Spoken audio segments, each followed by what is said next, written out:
Okay, so welcome, John, Hi, back John. to the Zoom room for another live session of the Art of Letting Go program. So, to start with, you said you have some questions. So, you want to just do you want to ask those questions, or should we go Yeah, into yeah, yeah, the yeah, yeah, yeah, clarification? yeah, yeah. Mm. My question really was my original question was, um, God is pure formless awareness and doesn't see the illusion of the world. However, Christ does see the does see Christ whilst being in complete connection with God and pure formless awareness, does see what's going on in the illusion. But if Christ is an extension of God, how does Christ get that skill, that ability to see what's going on in the illusion? Because Mm. being an extension, it can only be what its source is. Yeah, I mean it's a very good question. Um, to which there's no absolute answer. No, Let's no, say because I mean what you're really talking about is, well, then how did the illusion happen? I mean, if there's only God, then how did the idea of separation happen? Really, I mean yeah, that's it's the same question, isn't yeah, it? Which is why I referred you to the manual for teachers. mm, Uh, the first section of it, which I'll bring up. So maybe we just want to have a little look at that in the. See, it was. Let's just bring it up.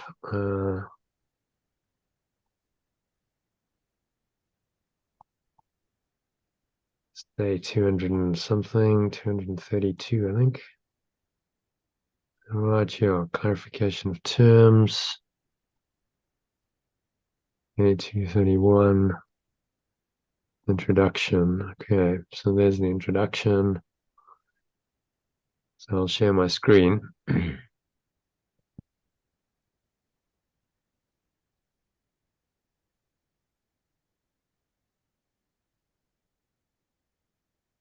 So in this introduction, he talks about. We'll scroll down to, I think it was number 4, paragraph 4.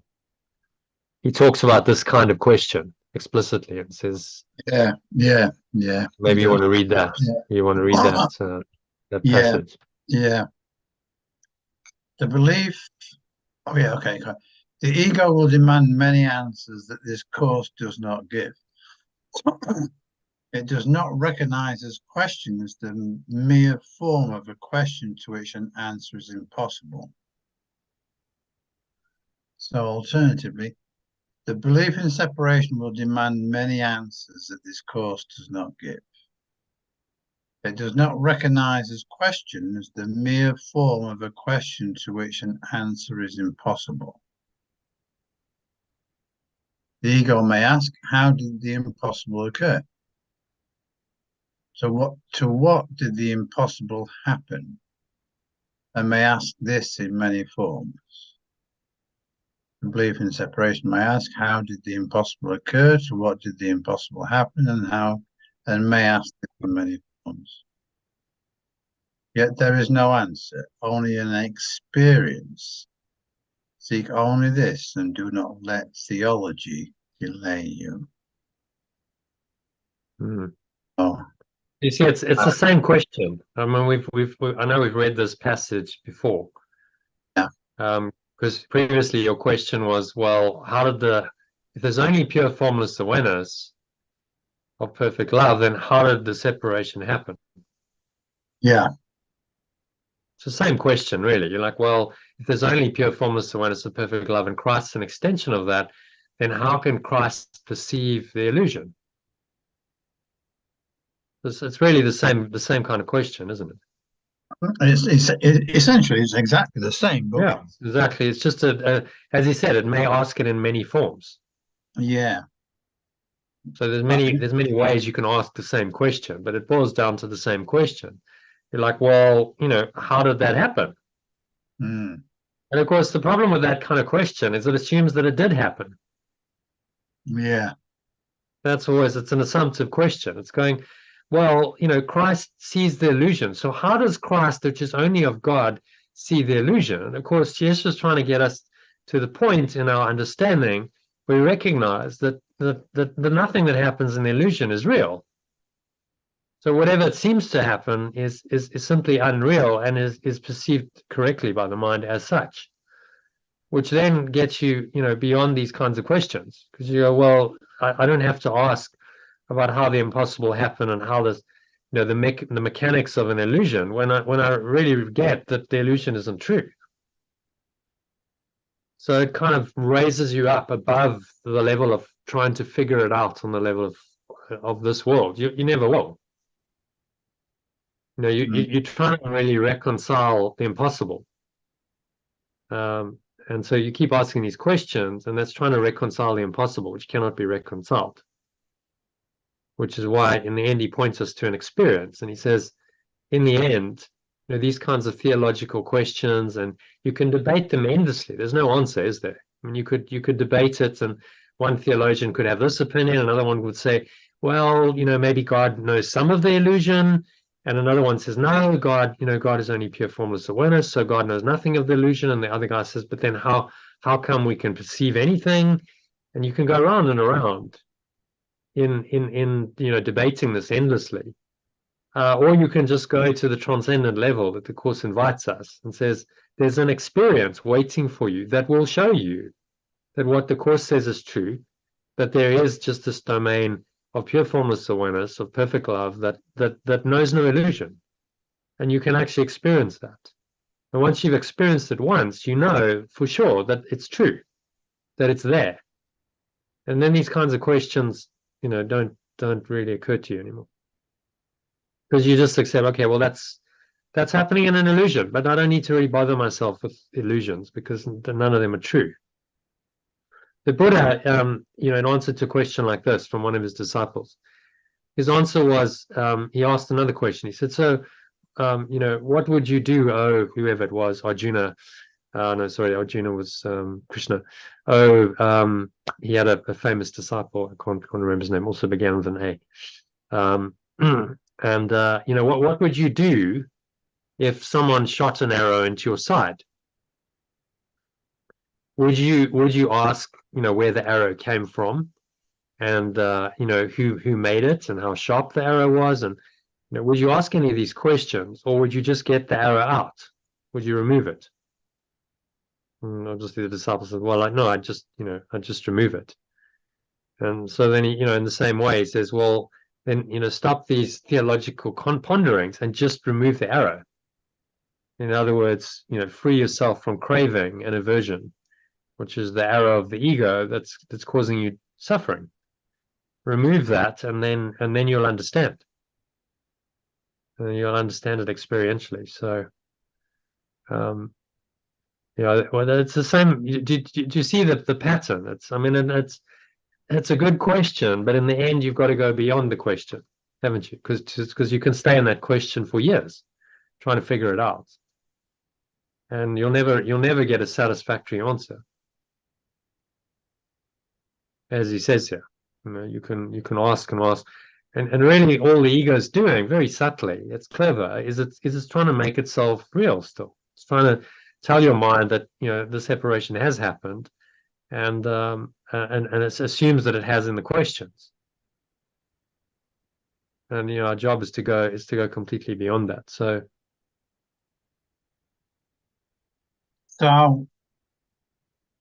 we're saying that we have to let go of the questioning and move into the experience.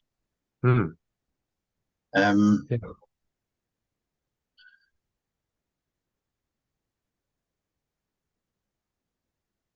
okay, so I'll just hang on to the ego a bit here. Um, Okay. um, when you've spoken about the that lecture that was given by the scientist talking about the Big Bang, Yes. you refer to him saying, "Well, okay, we have to accept that the Big Bang happened because we can't get beyond that because nobody knows what happened before beyond that before the Big Bang. We just have to accept it happened."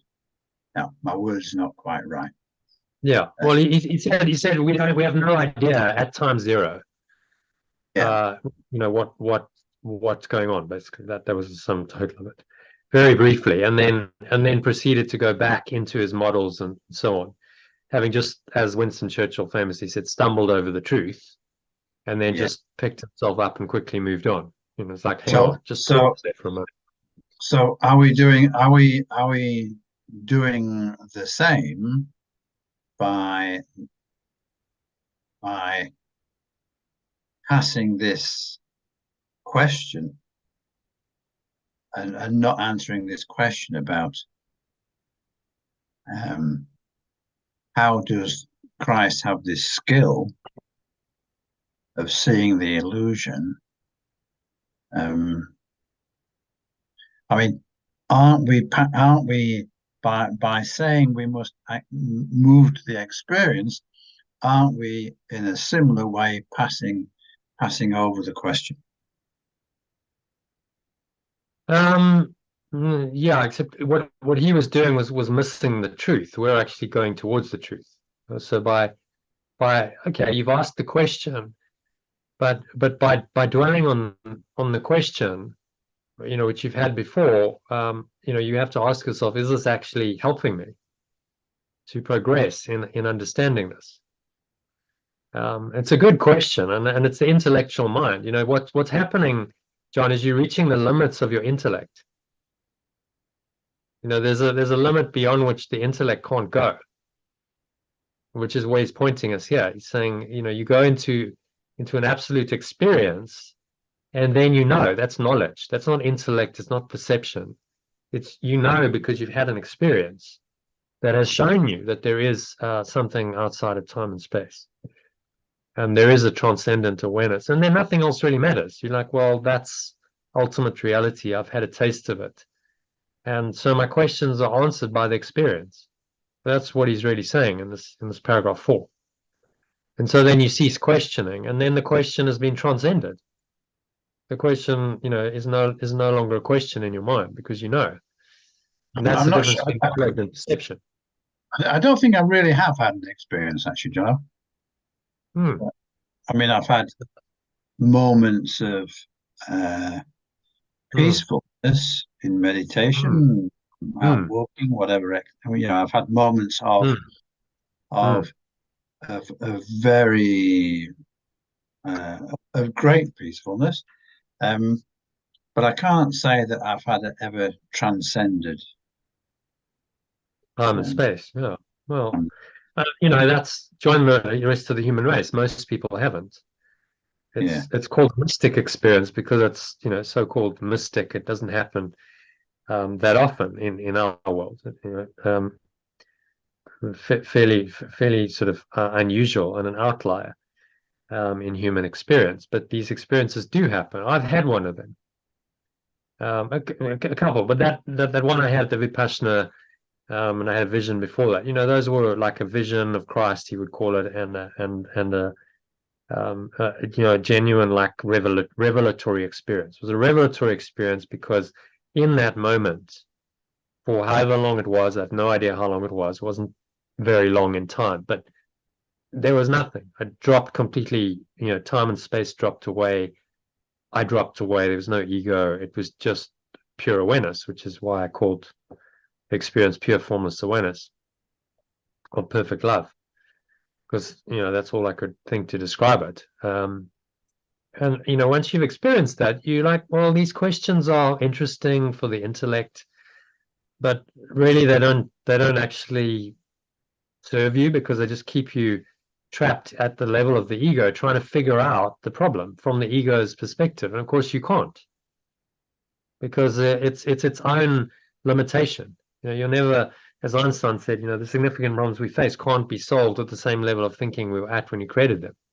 So you can't solve that problem, that question you have, at the same level of thinking at which you thought of the question, which is the egoic level. You can't. You have to transcend it and go to another level, which is completely beyond the question. That's the level beyond all questions and beyond all doubt. And then you might come back into this domain and still have perception going on, but your mind has changed, and you go, well, I understand that this question isn't. I'm asking about how the impossible occurred. As he said, how did the impossible occur?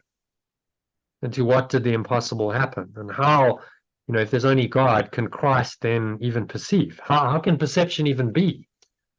It's all the same question.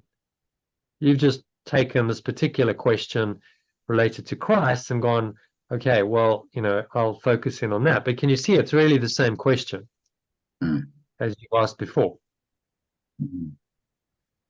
And so I'd say, you want to invite a mystic experience. So, well, show me then, Holy Spirit, show me what I need to see, show me what I need to experience, really, to take me out of my intellectual mind and to this, transcendent experience he's pointing to, which will then, in that moment, was literally like I understood the whole course. Not in the actual experience of the awareness, because I was completely not thinking. It was just an awareness. But when I came out of it, it was just almost like, felt like a download of the whole thing. It was like, boom, this thing just like dropped into my understanding in a way like I couldn't, before would have been impossible. Like a massive download. And I went, oh, I get it. And suddenly I just got it. I was like, the whole thing is an illusion. I understand why it's called the veil of illusion, because it's just designed to veil, to cover over this awareness that I've just experienced. That's what the whole game of the ego is, just to cover that over with all kinds of, crap thoughts and emotions. But that, excuse my French, but that's what I thought. All kinds of this nonsense. And its only purpose, and the world's only purpose, is to stimulate those thoughts and emotions, to cover this awareness over. That's all that's really going on. Oh, I get it. It's a veil of illusion. That's what's called the veil. And all of that just kind of dropped and downloaded, and I understood. I finally understood the course, at a deeper level than I ever had. And in that understanding, there were no questions left. It was just like, yeah, I get it.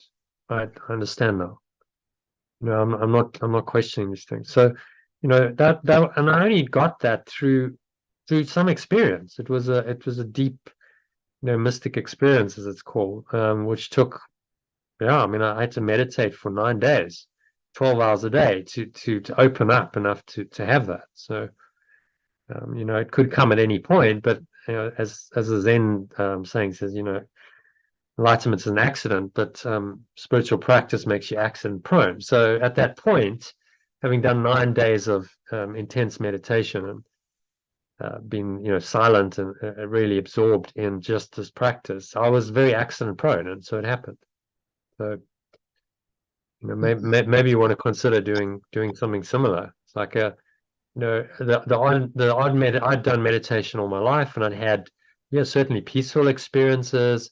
But had I ever had something like that? No, not really, not in meditation. So I had to kind of go out of my comfort zone. And something in me said, you need to do this, because you're going way out of your normal comfort zone of an hour or two's meditation a day. You're doing 10 to 12 hours. And then, see what happens. And I'm very glad I did that, because As a result, I had that experience. As a result, I got an understanding I wouldn't otherwise have got, and I think that's really helped me to become a better teacher. And this course has then largely unfolded since then. Very soon after that, we started the course that you and Sue on. So no, that's been my experience. Yours will be different, but I think what you've got to say to yourself is, okay, I've got to go beyond just trying to work this out intellectually, and open up to experiential knowing. So that might mean more meditation. Maybe you go do the Vipassana retreat, 10 days, and you just immerse and see what happens.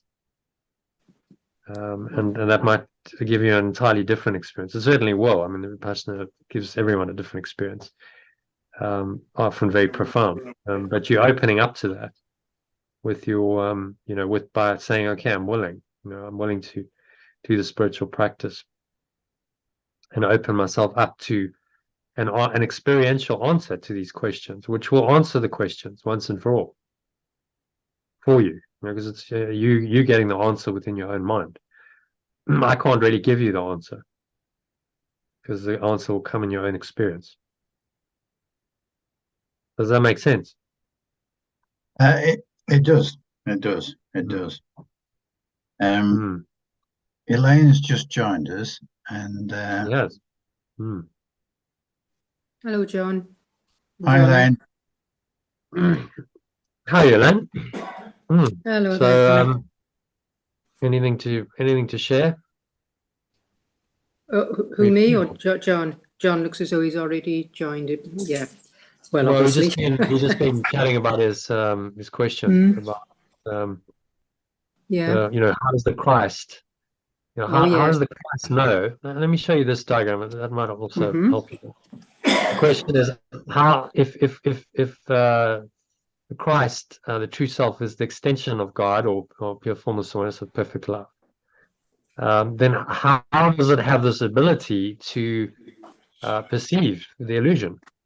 How can it then perceive the world and everything that goes on in the world if it comes from God?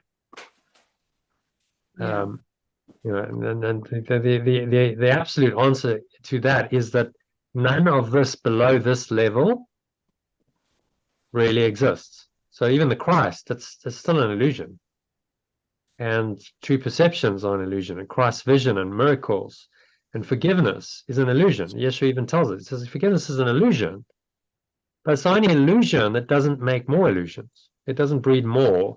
It's actually the end of all illusions, because it's the illusion of letting go of all illusions. Even though there are no illusions, you have to have the illusion of letting go of all illusions in order to wake up to the truth. So remember, the Holy Trinity is part of the illusion. The Christ and the Holy Spirit, they operate in the illusion to free your mind from the illusion. They're not absolutely real. And you say, well, how does the Christ perceive? Well, there is no Christ, absolutely speaking, and there is no perception. So it becomes a nonsensical question then. If these things don't even exist, then why are you asking about how this and this happens if they're not even real? Do you see? I think that helps me, actually, John. And experientially, where this ties in with your experience, is if you experience pure formless awareness of perfect love in its pure form, even for a moment, for a few moments, as I did, then you have the experiential knowing and understanding that I've just expressed in words. You realize that this isn't real, that nothing here is real, nothing that's other than this is truly real. The Christ is a Son of God, or true self, is a helpful idea. It's a self-concept that takes you closer to God. It helps you to correct your perceptions. It helps you to live a much happier dream, no doubt. It does all those things, but it's not absolutely real. In God, pure formless awareness of perfect love, it doesn't really exist. There's no definition at all. There's no, oh, well, there's the Christ. Anything separate from this awareness. There's only pure formless awareness of perfect love. That's all there is. And nothing else. So there's no Christ, there's nothing you could call Christ, there's nothing you could call the Holy Spirit. So the Holy Trinity, the other parts of the Holy Trinity is an illusion, but it's an illusion designed to free you from the illusion. Does that make sense? And that's really what the whole course is. A Course in Miracles is an illusion. It's not necessary in heaven, but it's a very helpful illusion if you're caught up in a dream world and you have to find a way out. Then you need an illusion that's going to free you. That's going to help you break free of the prison that you've constructed for yourself and get out of the illusion. Then it's very useful and very necessary. As are the Christ, the Holy Spirit. So remember, the course is set within the ego framework. He's teaching us within the ego framework how to transcend the ego, because he needs to do that as a good teacher to help us free our minds. If he just said, well, none of this is real, God is, and that's all it is, and that's the end of my course, it's not very helpful, because he hasn't given us a path out of the illusion. The Holy Trinity and forgiveness helps us, find our way out. So, given that we are in the illusion, the Christ is the remembrance of pure formless awareness. So it's that remembrance which in itself is not completely pure, because it's part of the illusion. It is a route out of the illusion. Yeah, remember, the remembrance of perfect love is the Holy Spirit. So they kind of work in tandem. This self, which is a self-concept, a higher self-concept, has perceptions. And in those perceptions, you either forget or you remember the truth. If you choose to remember it in that perception, then that is Christ perceiving, or Christ's vision, or true perceptions that are now perceiving correctly. This is correct perception. But it's still an illusion. There is no perception ultimately. So your question, where does the Christ get its ability to perceive illusions from? The perceptual aspect is egoic, right? You're still perceiving the part of the ego's thought system, but you're able to look on it from above it and see that it's not real, which is where the Christ's ability to transcend the ego comes from spirit, from this level. The perception comes from the ego. So you've still got this kind of ego going on in your mind, and then the Christ comes in and says, no, but that's not true. So at the highest level of Christ's vision, it doesn't even recognize the illusion.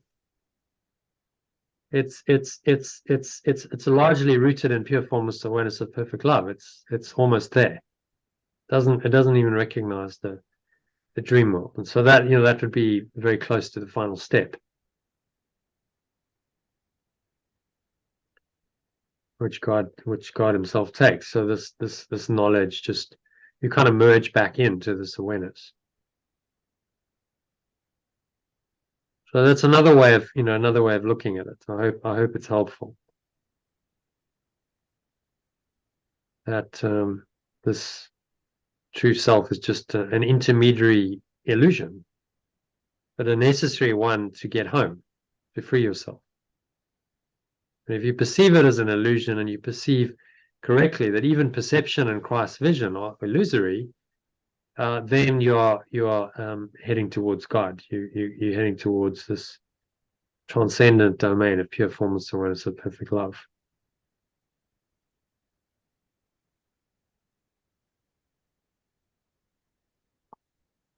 Okay, is that helpful? That actually leaves me with a bit of a negative feeling, John, in the sense of, if God is pure love, we are also saying that pure love has no awareness of where we are in the illusion. It feels kind of negative. Yeah, I mean but that's the ego's misinterpretation. Actually, because this is still pure, we can still go home to this absolute, purity and perfection. If this state wasn't available, then God would have been permanently destroyed, which is what the ego is telling you. So no, there's no longer pure formless awareness of perfect love. Everything is tainted by the dream world, right? There's the idea of separation in everything. And if you still the level of the true self, or further down rooted in these experiences, and that seems to be true. So only when you have the experience of something greater that you can transcend and go into the experience and know, yeah, actually there is only pure formless awareness of perfect love. I get it. It's not just a theory anymore. I've experienced it. And in that moment, there was nothing else. There was no perception. There was no world. There was no need for a Christ self. There was just this pure awareness.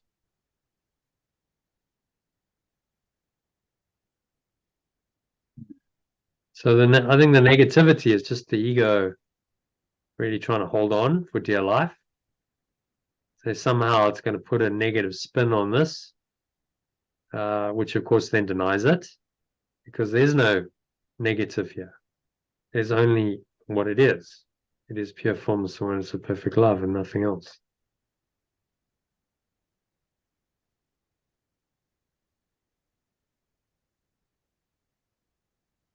Okay, is that Yeah. I okay. mean, I will certainly dwell on that and try and connect with it. Can we just have a look at that first paragraph in that section, John? The term mind is used to represent the activating agent of spirit, supplying its creative energy. Can do, yeah. That's section 1, yeah? Yeah, it's first paragraph. And yeah, section 1, yeah. Clarification of terms. Yeah, there we go.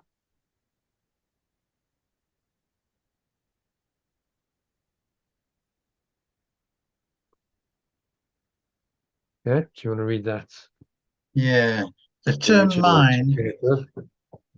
mind is used to represent the activating agent of spirit, supplying its creative energy. The term mind is used to represent the activating agent of spirit, supplying its creative energy.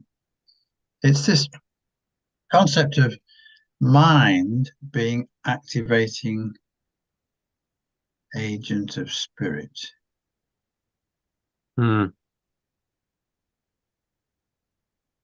Supplying its creative energy. I mean, I see mind as being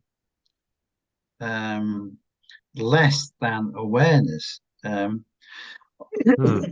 see mind as being almost kind of of the illusion.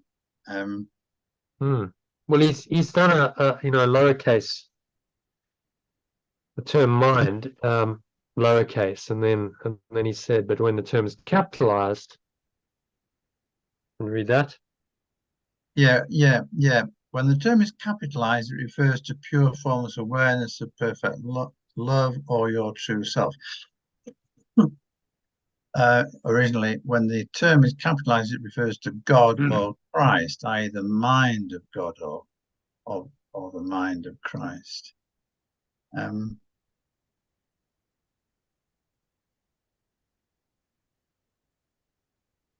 So, I mean, that's kind of going into I get that, when it's capitalized, it's related to spirit, to God. When it's small, it's ego, it's egoic mind. I get that. Hmm. It's just this idea of mind being the activating agent. I mean, how would you define mind versus awareness? And actually, later in this section, he talks about consciousness. Hmm. I thought mind was almost kind of brain related. Awareness, I see as being our essence, our being, where we are at the moment in this journey.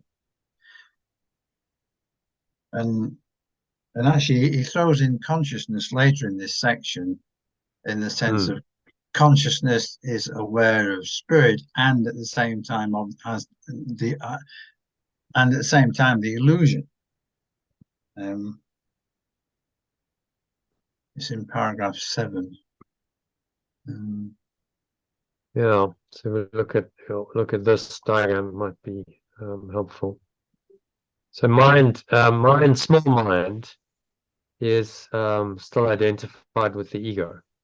So the small mind still believes in separation, what separation is made, and then what happens is the Holy Spirit, which is just a remembrance of something beyond that, comes into that very small mind, and kind of activates it. Well, so I think that's what he's referring to, the activating agent of spirit. So the spirit flows in and shows you something, a different perception. So it transforms your perception from being very limited, and it moves it into an unlimited awareness. And so you could say, well, now mind has become the activating agent of spirit. It activates the spirit in you.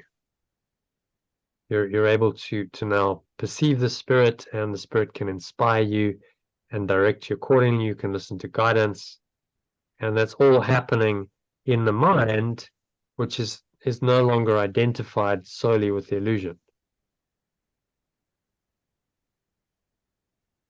Is that it's all helpful?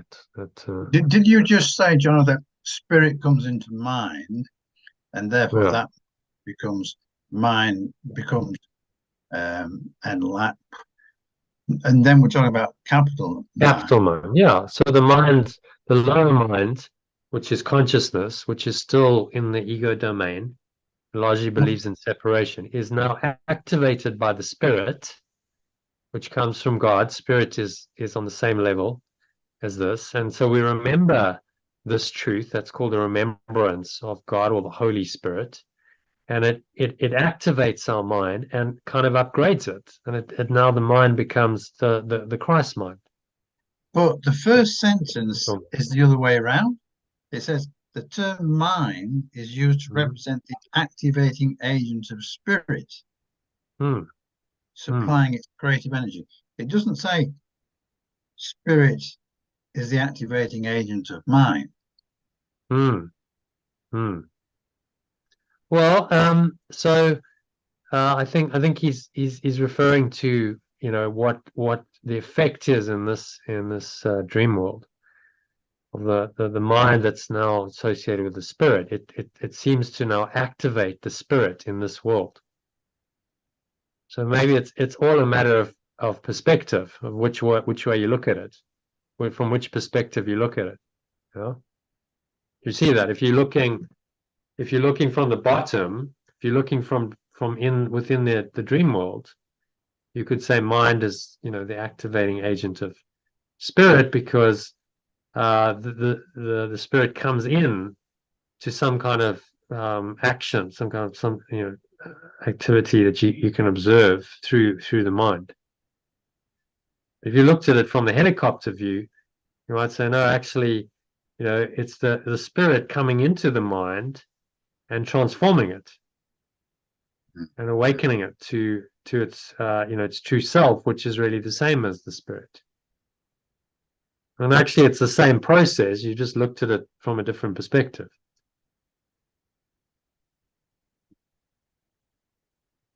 Does that make any sense? So possibly I'll have to think about the you know, the perspective from which he's looking at it. Term mind is used to represent the activating agent of spirit. Okay, so remember these terms are used to meet us where we are in the dream world. So it uses the term, okay, so I'm going to use the term mind, and in your dream world you believe so much in the mind, the ego mind, what's created, and now from that perspective the spirit's coming in and it's activating your mind that's previously been fully egoic, and now, you know, it's coming in and using the mind to inspire you to think differently, perceive differently, and act differently. So from that perspective, then the spirit has become the activating agent of the mind, supplying its creative energy. Yeah. So and how would you differentiate between mind and awareness? well, at the highest level, they're the same. Okay. Mind is awareness. So we translate in the text and so on. Often, mind is translated as awareness. Okay, that's good. So the Christ mind is your true self's awareness, which diagrammatically sits at this level. You would then be identified with, you know, a very high state of mind where you can transcend the illusion and you can just see from a bird's eye view what's going on, and but not be sucked in by any of it. But you're still, you know, perceiving. So you still, you know, seem to have that makes sense, John. That makes sense. I get that. That's helpful. I don't know why he throws in the new term, consciousness in paragraph 7. Okay, let's go down there. I mean, he seems to throw in consciousness is the receptive mechanism receiving messages from above or below, from the Holy Spirit or the ego. From the Holy Spirit or the ego. So you could call, you know, consciousness could be synonymous with mind. Okay. But with a small m. So mind has levels in awareness, can shift quite dramatically, but it cannot transcend the perceptual realm. But at its highest, it becomes aware of the real world and be trained to do so increasingly. So what he's referring to there is the little mind has got transformed, and you know, in the Christ mind, you identified with this true self, the Christ, which is above just the level of illusion. You have a higher perspective. And then he says the very fact that it has levels and can be trained demonstrates that it cannot reach knowledge.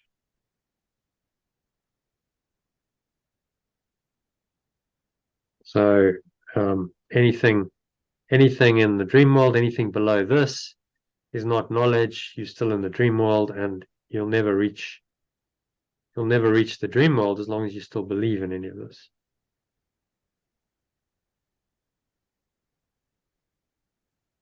And you have to, you know, practice, you know, through correcting your perceptions and Christ's vision. You have to practice letting go of all of it in order to really understand this.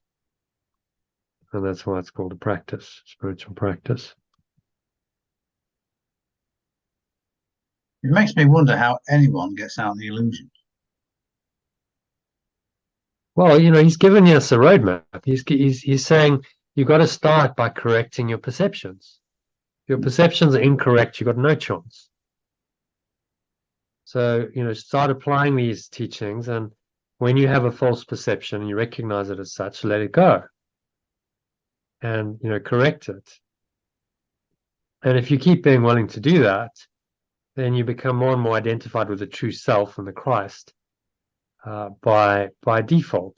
So that just happens. Correct perception leads to the awareness of your true self, and your true self then in turn helps you to correct perceptions.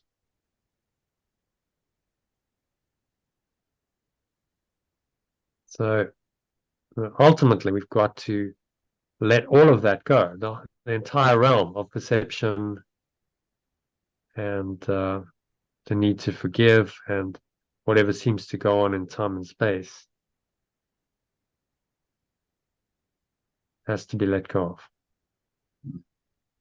And I think it's always worth remembering that, because a lot of the concepts he's talking about, and when he's talking about mind and he's trying to define things, remember, most of what he's talking about, it's got anything to do with the ego, is unreal.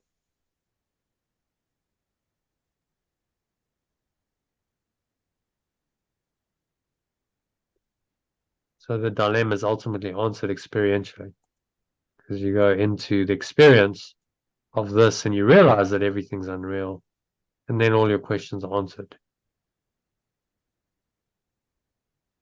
You don't have to question anymore, which is the state he's pointing us to, the revelatory state. Yeah, okay, that's helpful, John. Yeah. So can you see why, the answer lies in experience? Because only in the experience of this knowledge, revelation, do you experience a state that's beyond the level of questioning. And then if your ego mind sort of generates some questions along the way, you have this experience to answer them. Say, no, don't question, just believe.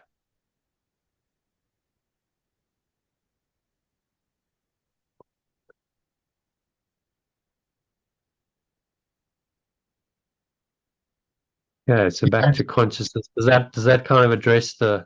It does. It does. Yeah. Address the question. He's saying it's where you where you choose to play. He's saying, if you keep playing in this dream world, you keep playing here, even if your awareness is quite high, and maybe there's an awareness of the Christ or the true self, but you will never awaken if you choose to keep playing the game at this level. So ultimately, you've invite the mystic experience invites a completely transcendent level. And that's what we should focus on, is that whatever facilitates that experience, because you have one of those experiences and it answers all of your questions for all time, because it's such a comprehensive, powerful experience.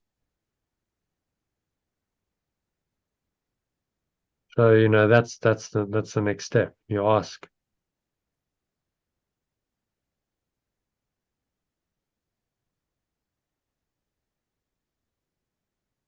Okay, so Elaine, your thoughts on any of this? Does it make sense? Any questions? Well, I just know that you have to get out of the mind to really lose you, the little person, before any of this would ever make any sense. Because if you're trying to work it out with this ego mind, you go around in circles. Does it make sense? Yeah, the ego can't see beyond itself. Because it thinks it's real, and so we can't see beyond the self that we believe is real. That is, of course, that's why it's difficult to escape, because we've got to somehow free ourselves from the limitations of the self that's now seemingly been us and is perceiving for us, and has all these a whole thought system, of falsity. But we've believed that for so long that we've made it seemingly true. And so the way out is to recognize that it's all untrue. The letting go is not making exceptions, saying every single thing and person and every experience that I am having or have ever had or ever will have in this world is an illusion, not real. Which is, it is easy enough. Well, it's not easy. You can see that when you're feeling calm. But as soon as you get sort of challenges, like the incident with the aggressive garage owner, and it's, you know, turning quite unpleasant to say the least, then I do start saying to myself, well, this is illusion. Just let it go. But then you've got husband ranting, getting angry, and then you've got the garage owner getting angry. And you have to say to yourself, oh, because my peacemaking is not actually helping. I'm trying to have peace for both of them. But I'm almost coming across as a bit of a do-gooder. So I really have to just step back and just ask for the Holy Spirit. Again, I have to step back, because otherwise it's just anxiety and worry and outcomes and so this is when so little self can't solve the problem. You know, Elaine no is stressed and worried and frets and tries to be the do-gooder and tries to fix things, and Elaine, that can't work. I think you see the limits of that. So then it's like, okay, well, I've got to let go of that. I can't solve the problem with Elaine. So the answer is to, you know, to let it go and trust, you know, completely trust that there's all another I can do. awareness that will come in and guide you and guide everyone and somehow find, you know, an answer, somehow find a peaceful resolution. But no, well, you got to know. There's no order, difficulty, miracles. There's a resolution, but it's not coming from a. The resolution will come because I'm looking for spirit. peace, and it's not happening. And even your desire for peace is still a desire, because you're feeling stressed, so you want peace, and you know, so you're quite angry. If you're anxious about peace, it's not peace. You see? True. True.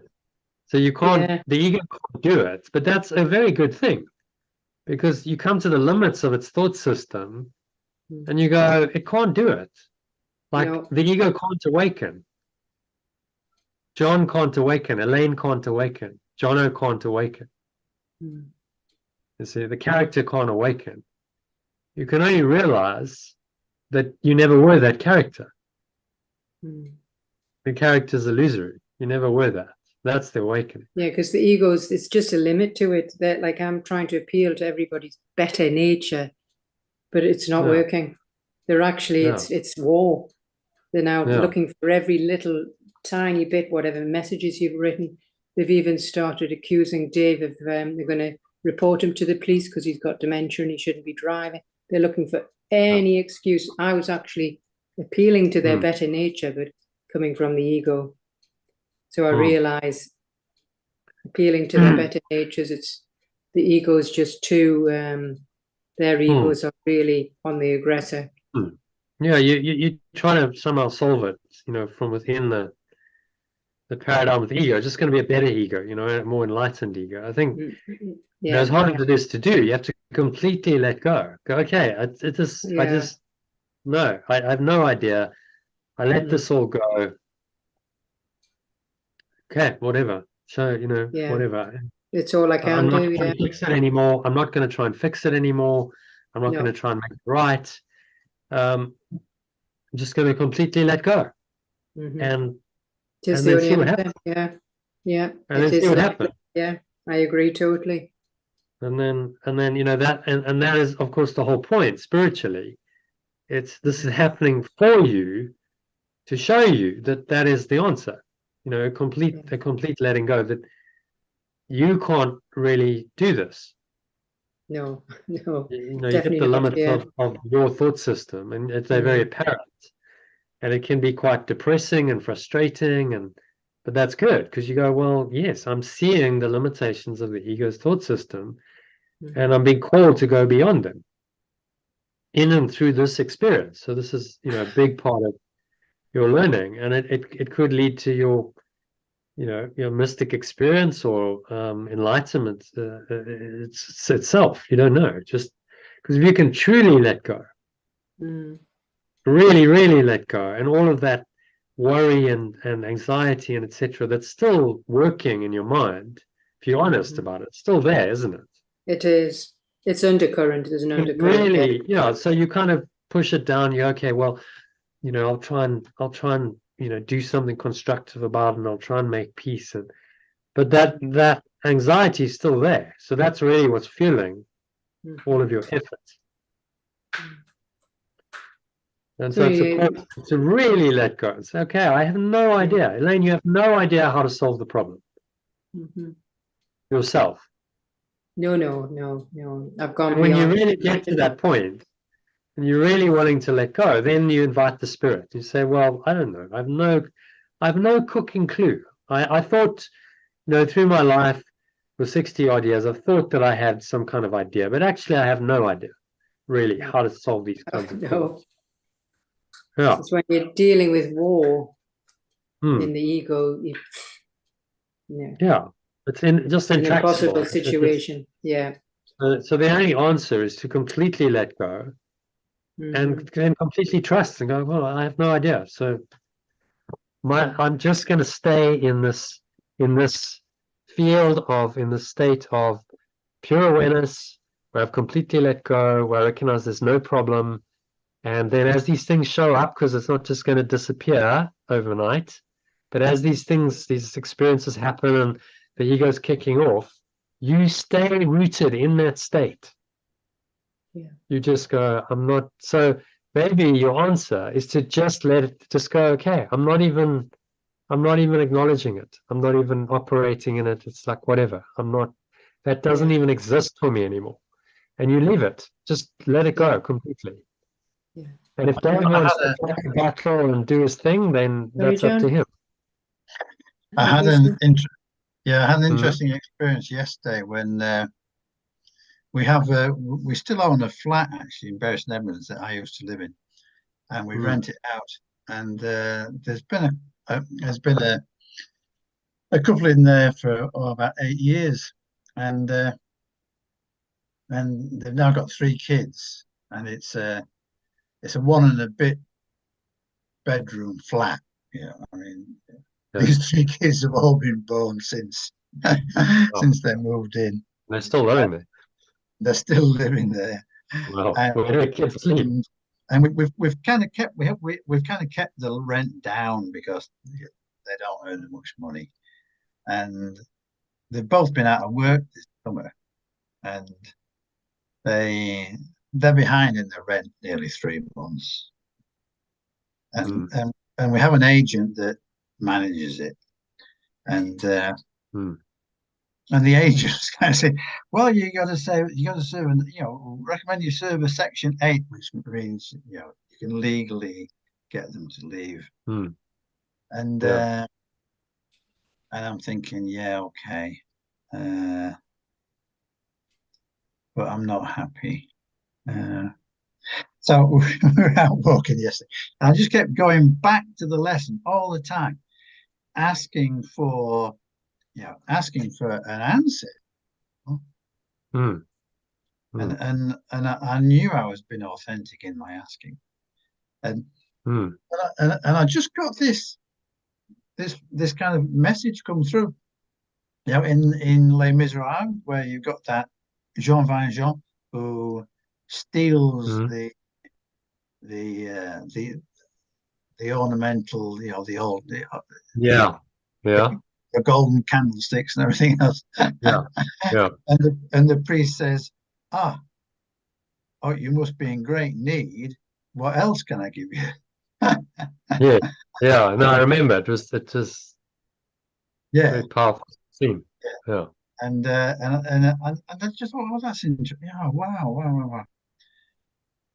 So I said, well, so why don't we just waive the 2 months rent that he hasn't paid? And not even put, we'll waive that, you do this.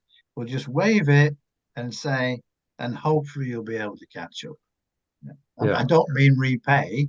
I mean, Yes, just keep pay on. from now on. Yeah. And I put that to the agent, and Sue completely agreed. Yeah. So I put it to the agent, and she said, "Well, I don't agree, but I'll do it." I don't know what the outcome is, but we'll see. Yeah. But I feel at peace with it. Yeah. Oh, And that's the main thing, isn't it? I mean, I'm in a privileged position, but, Hmm. but That's You the secret. don't absolutely need the money, I guess. So I mean, you can afford to do that. They've got three kids. Been out of work. You know, I mean, Yeah. you might say why are they out of work? You might argue about that, but anyway, you know, I mean, anybody that can do anything at the moment can get a job, really. But is right. Anyway, but I feel much happier about it. Well, that's the because you secret, isn't it? guidance, and the Holy Spirit gave you the inspired answer, which was based on letting go rather than on holding on. And you know, that might just be the act of kindness that they need to change their life, to you know, get out of whatever they're in. You just don't know. I mean, that priest's act, you know, of kindness and forgiveness for the character in as Miserabs, you know, the main character, Jean Valjean, changed his life completely. That one act completely transformed his life. Yeah. Because otherwise he would have gone back to prison, and he just, you know, he probably would have spent the rest of his life in prison, and he wouldn't have had the experiences and the awakening that he did. I mean, that act, you know, the priest sort of was obviously inspired by the Holy Spirit, sort of knew that this guy had something in him that could be awakened by someone who would do that for him, because that blew his mind. He was then like, if someone can be that kind to me, how can I be so mean as to like steal a gold coin from a child? If you remember, that's, you know, that's what he did. I can't live with myself. I can't do that anymore. If someone can show me that level of kindness, you know, I have to accept that there is something else than my little ego that's going to govern my life. And, you know, so that took him into, you know, the Holy Spirit's thought system, and, you know, the rest of his life. Largely, that was the defining moment of his life. That one act of grace and kindness by someone else. So you don't know. This might be, you know, the defining moment for them, where they're like, wow, actually someone cared enough to do that. And the world is not all, you know, hard and cold and that, you know, it could be a complete spiritual awakening or turnaround. You don't know, and it's not your job to know. Like the priest wouldn't really have known and wouldn't have cared. It's like, I just did what I was called to do in the moment, and that's all you can do. And so that's how the Spirit works. You know, if you want to use a practical example, so mind is the activating agent of Spirit. What did you do in that instance? You know, the spirit is there, but it's formless, pure formless awareness. So that's all. That's our definition for spirit. Mind is the activating agent of pure formless awareness. Okay? Maybe that makes it easier to understand. Pure formless awareness doesn't do anything. So the mind then takes that understanding. Oh, okay. Yeah. Activates that awareness, pure formless awareness, in the situation by saying, okay, well, this is what you should do, John. Waive the rent, right? So there's an action, an activation that's happening. So the mind has interpreted what this pure formless awareness of the spirit in that situation and gone, okay, this is how it applies in this situation. Yeah. And, you know, how exactly that happens is one of the great mysteries. Like, well, how does a part of my mind, the Christ mind, if you call it, know that that's the right thing to do? How does it interpret that situation accordingly and you know, come to the right decision? And that's what the Holy Spirit and the Christ mind do. So it's like a gift of grace from God that, again, with the ego, you can't understand that, because the ego can't understand any of it. The ego can't understand pure formless awareness. It can't understand then how the Christ would have this ability and how it all works, because it understands nothing. Actually, that brings that first sentence alive, actually. The term mind is used to represent the activating agent of spirit supplying its creative energy. Yeah. That really does bring that alive. Yeah. And so can you see how you did that in your example? Do now. Yeah. The spirit came in. The spirit is always there, but your mind has to interpret it and kind of activate. There's an activation that happens for the spirit to be able to have an impact in this world. And so the mind, then the mind has now become, in that moment, you identified with the Christ mind. That was what the Christ mind was telling you to do. And the Holy Spirit was then, how that then played out was, okay, the Holy Spirit is giving you the guidance to just let it go and waive the rent.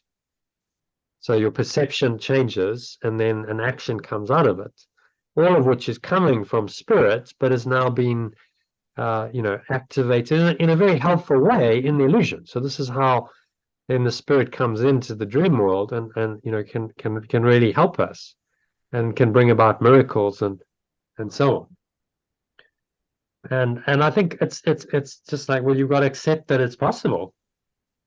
Miracles don't follow the normal rules. They don't follow the ego's rules. There's no order of difficulty in them. So yes, it is possible. And you can demonstrate for yourself that it's possible in situations like that. So instead of, I think you tend to question, you over question and you overthink. Instead of doing that, just go, whoa, wow, isn't that amazing that it is possible?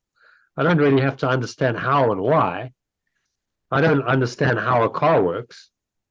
I don't understand, you fly on an airplane. You have no idea how the thing works, really, but it works. So who cares? You book the flight and you go. It's the same idea. Just, I don't really understand the mechanics of this, because who can? I mean, we're so limited in our human experience. How can we possibly understand all of this? We can't, but we can operate it.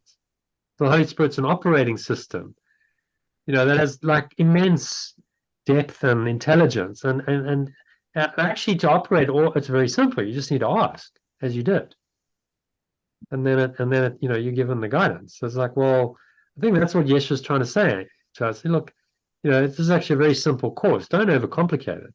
You don't have to understand how it all works. Just operate the system. Just do what I say, you should do, and it'll work for you. And stop asking all these questions, because it's not ultimately going to help you.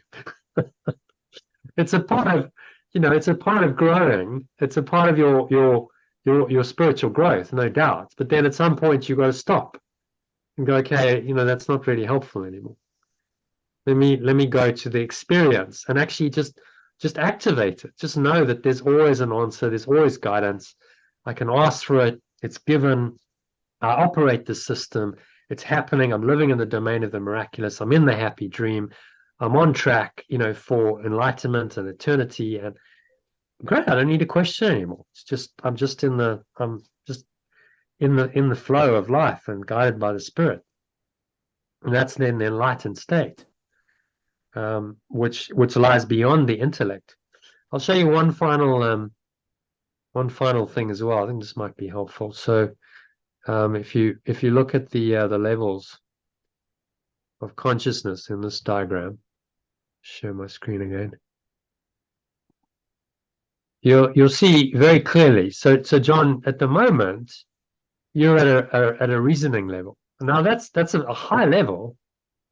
It's 400 to 500. That's by the way the level that Einstein and Galileo and Isaac Newton and so on calibrated at when they calibrated them using muscle testing.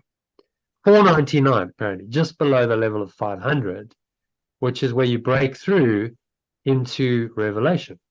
Isn't that interesting? So just beyond this reasoning faculty comes love and revelation. but it's kind of a barrier. There are these kind of levels where you sort of hit a barrier, and people like Einstein and Galileo and these scientists, they couldn't break through into that higher level because their intellect stopped them. They were still trying to figure out intellectually. This is, as soon as you go to 500 and above, it becomes not about the intellect, it's about experience. These terms, reverence, revelation, transfiguration, serenity, bliss, illumination, ineffable, I mean, that's just indescribable, are not intellectual ideas, are they? They just go way beyond the intellect. So, that's what's waiting for you. Just beyond the limits of the intellect. And that could happen tomorrow, who knows? Just open yourself up to, okay, well, Spirit, what's my next step? Show me. I'm really open, and it'll guide you. Whatever you need to do, you'll be called to do. I suggested maybe you do like a 10-day Vipassana retreat, but who knows? Maybe we walk the Camino next year. But no, I don't know. We'll just talk about that, I think, at some point. Who knows? But it'll find your way. Now, this is the miracle. It will find the way for you, for your next experience to progress you up the scale. And you just got to trust that and be open to that.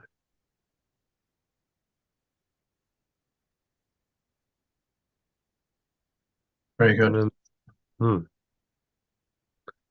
Yeah. Thank you, John. Good question. The value of questions is that they help you to grow in understanding. Yeah. So like keep asking them, because they help you like get out of your whatever paradigm you're in and then transcend it. So they're part of the it's all good. They're part of the growth process.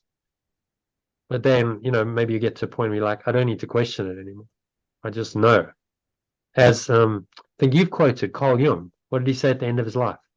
Yeah. It was an interview in the 1960s where he says something along the line of, the question asked him, do you believe in God? And he says, I don't believe in God, I know God. Yeah. Something. Yeah. So I would argue that Carl Jung had probably gone beyond just reason and understanding.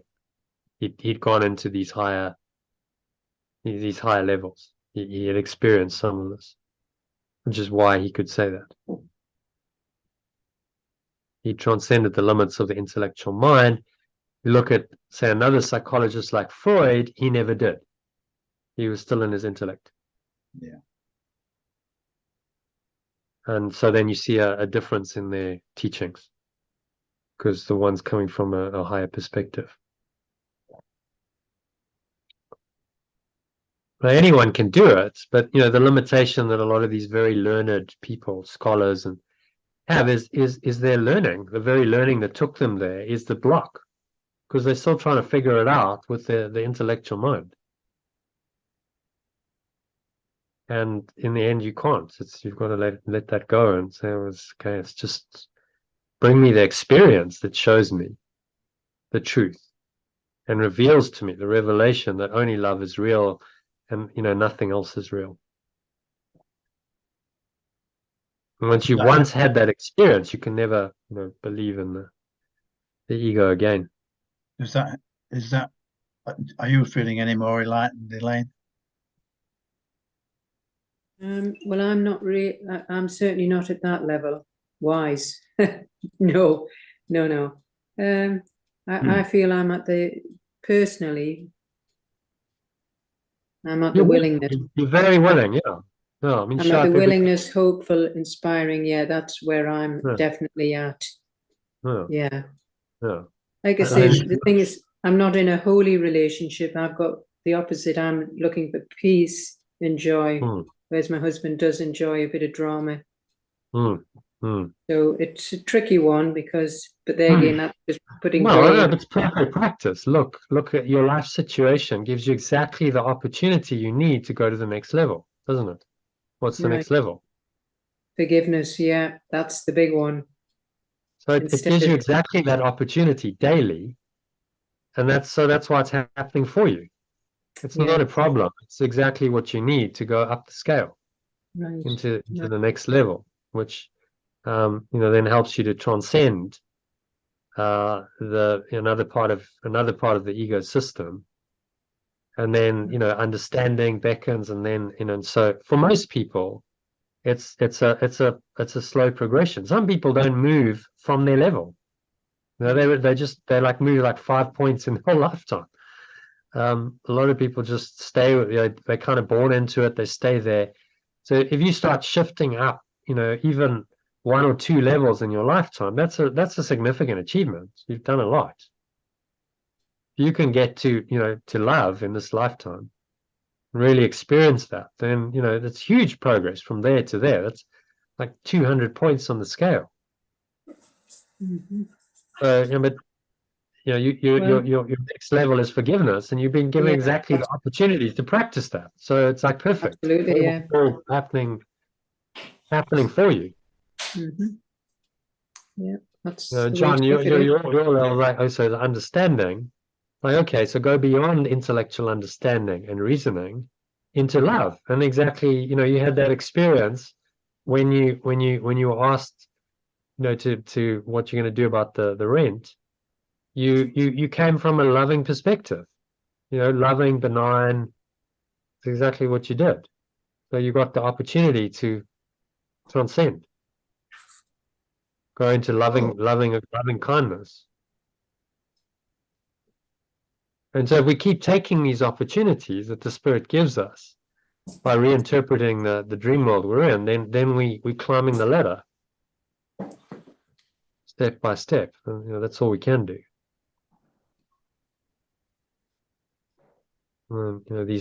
These considering these questions and relating it to the Course's theory is all part of it. But you see how it's so helpful when you can relate it to an experience that you're having. I think that is really critical, actually. That's when the Course comes alive. Otherwise, it's a theoretical manual, which is just theoretically interesting. But I think you're never going to transform your life that way. It has to become experientially understood. And so then you stop once there's experiential understanding. You just get it. The terms and the language and the nuances don't matter so much, because you're like, well, I kind of get the overall picture. I get it. The big picture kind of lands, and then when he's remember, Yes was doing the best job he can possibly do in an illusion. He's trying to explain the illusion to us, and the truth to us within an illusion, and he's using words to try and describe what is completely beyond words. How do you describe the ineffable in words? I mean, so it's a virtually impossible task. So I think he's done the best job anyone could do using words, and then we get into the language and the nuances of all mind and spirit and da da da da da, and spirit is the activating agent of mind, and in the end, it's like it's all meaningless anyway, because none of these words even exist, none of these concepts even exist. Right? There's only one awareness, pure formless awareness of perfect love. This is just maybe helpful to try and help you out of whatever delusions you have, to become aware of that. So remember that you're not studying the Course to become smarter or cleverer, or like, oh, now I understand that. You're studying it to transcend all of that completely.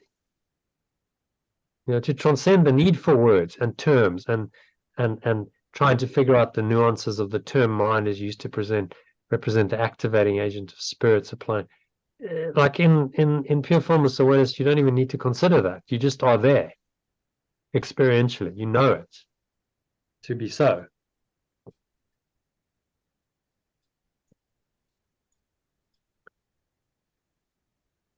And so, eventually he says, forget this world, forget this Course, even forget the Course. You don't even need to be bothered with this Course anymore, because you've learned what you need to learn from it.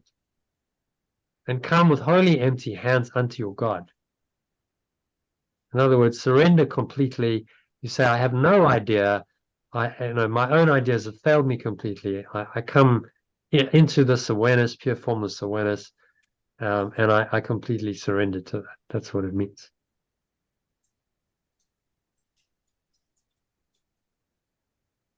And so, we just do the best we can. That's a process.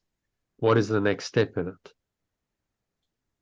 And then you get presented with those in your life experience. Okay, well, whatever your current challenge is, that's your next step. It's kind of obvious, isn't it? Once you understand how it works, that's your stepping stone to the next level.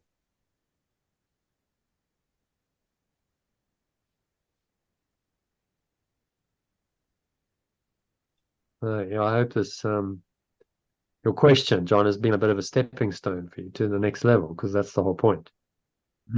Yes, well, thanks, John. Yeah, that's it's only a pleasure. I love these questions. It makes for very interesting conversation and a lot of learning. So keep asking them. But maybe you'll go, well, I've got no more questions. Yeah, I was going to say, hopefully, I got no more questions. Yeah, question. What happened to Sally was she got to a point where she had no more questions. She was just like, I get it. I'm feeling it. I'm feeling the joy and the peace and the bliss. So I get it. No more questions are needed because I'm experiencing it. Okay, well then, you don't need to discuss and debate and study anymore. You just stay at that level. Just stay in bliss. Oh. Which is, is the ultimate goal. So, like, actually, her leaving was a success. It wasn't a failure. It was actually like the program's really worked. She's actually transcended the need for it. That's the whole point.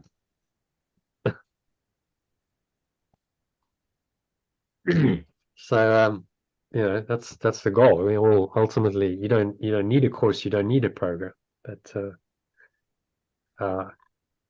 given how long this takes for some people and stuff, so there's going to be many other people who are going through whatever they need to go to, to get to that level. So, and that's the calling. We're here to work in the world to help people to free themselves and ourselves from the world by going to the next step, whatever that may be.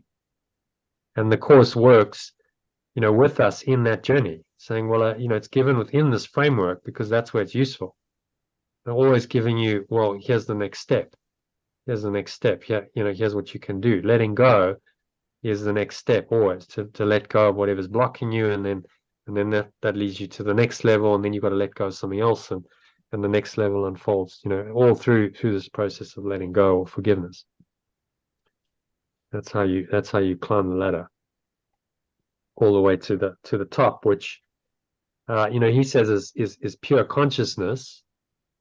We would call that pure awareness, to translate it, because consciousness, he says, is of the ego. So that's pure awareness outside of the dream that exists, before the ego consciousness arose, of separation and perception and time and space.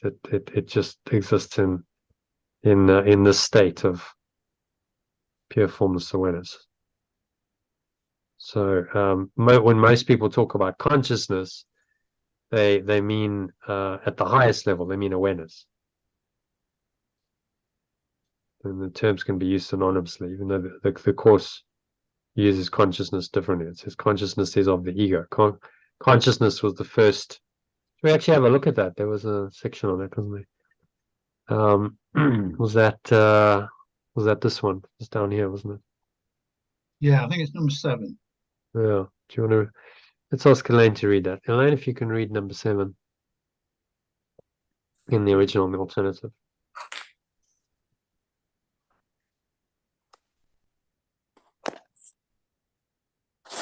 Yeah. In this world, the only remaining freedom is the freedom of choice. In this world, the only remaining freedom is the freedom of choice, always between 2 choices or 2 voices. And number 2, I can't quite yet. Will is not involved in perception at any level and has nothing to do with choice. Pure formless awareness is not involved in perception at any level and has nothing to do with choice. Consciousness is the repetitive mechanism receiving messages from above or below, from the Holy Spirit or the ego. That's receptive mechanism, yeah? Receptive. Or receptive mechanism. Consciousness is the receptive mechanism receiving messages from above or below, i.e., from the remembrance of perfect love or the belief in separation. Consciousness has levels and awareness, can shift quite dramatically, but it cannot transcend the perceptual realm. Consciousness has levels and awareness, can shift quite dramatically, but it cannot transcend the perceptual realm. At the highest, it becomes aware of the real world and can be trained to do so increasingly. At its highest, it becomes aware of the real world and can be trained to do so increasingly. Yet the very fact that it has levels and can be trained demonstrates that it cannot reach knowledge. Yet the very fact that it has levels and can be trained demonstrates that it cannot reach knowledge. Yeah, so thoughts on that? If we relate that to the diagram, makes a lot of sense. So this is all the map of consciousness, exactly what it's called. This is how consciousness works with these various levels, and you can go up and down the scale, and it's shift and change. And then at the very highest level of it, you go into awareness, pure awareness, which is ineffable. It's completely indescribable, and you transcend the ego level entirely. You're no longer in it. And he says you can't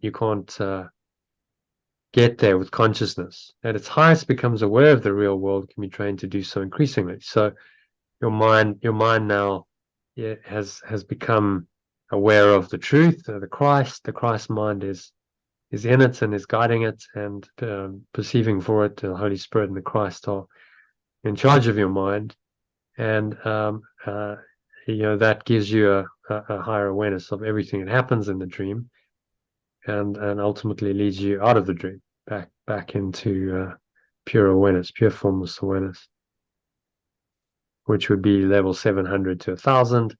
At 1,000 and beyond 1,000, you no longer exist as human. Your frequency is too high for a physical body, and you transcend that, and you're just pure awareness. So the very highest you can go on the scale is 1,000. Beyond that, you cease to be human. So it avatars like Yeshua at 1,000, it's like, well, he's at the very top, and then he's ready just to finally lay the body down and merge with the Father, as he called it, the source in this ineffable awareness.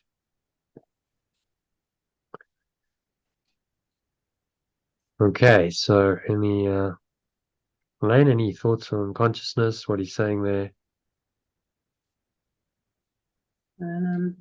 Awareness.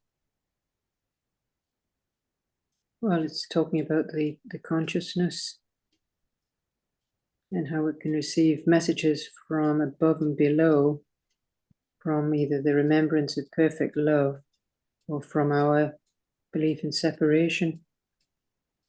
So the consciousness has levels, and awareness can shift dramatically.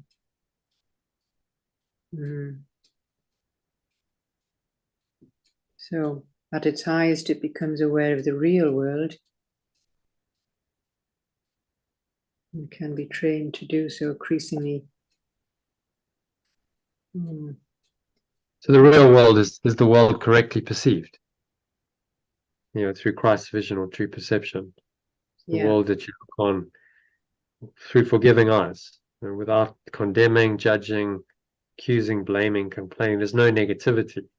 You just you see the love that's underlies everything. That's the real world. Yeah. Which this is pointing to, which is beyond consciousness. He's saying, you can't get there with consciousness because consciousness is of the ego. So in the end, you've got to let go of consciousness, which at the top level, look at this, is the same as the ego, or the belief in separation. Call it consciousness. So you let go of the ego or belief in separation or consciousness entirely, and you recognize that it was never real because the thought of separation was never real, and you are just pure formless awareness and perfect love, and that's it. Nothing else. And so the whole domain of consciousness just disappears. The illusion is over, and you rest in heaven forever, for all eternity. A nice thought for the Holy Spirit. This is like, yeah, bring it on. For the ego, it's terrified, because that means no more ego. No more separate identity there. It's gone.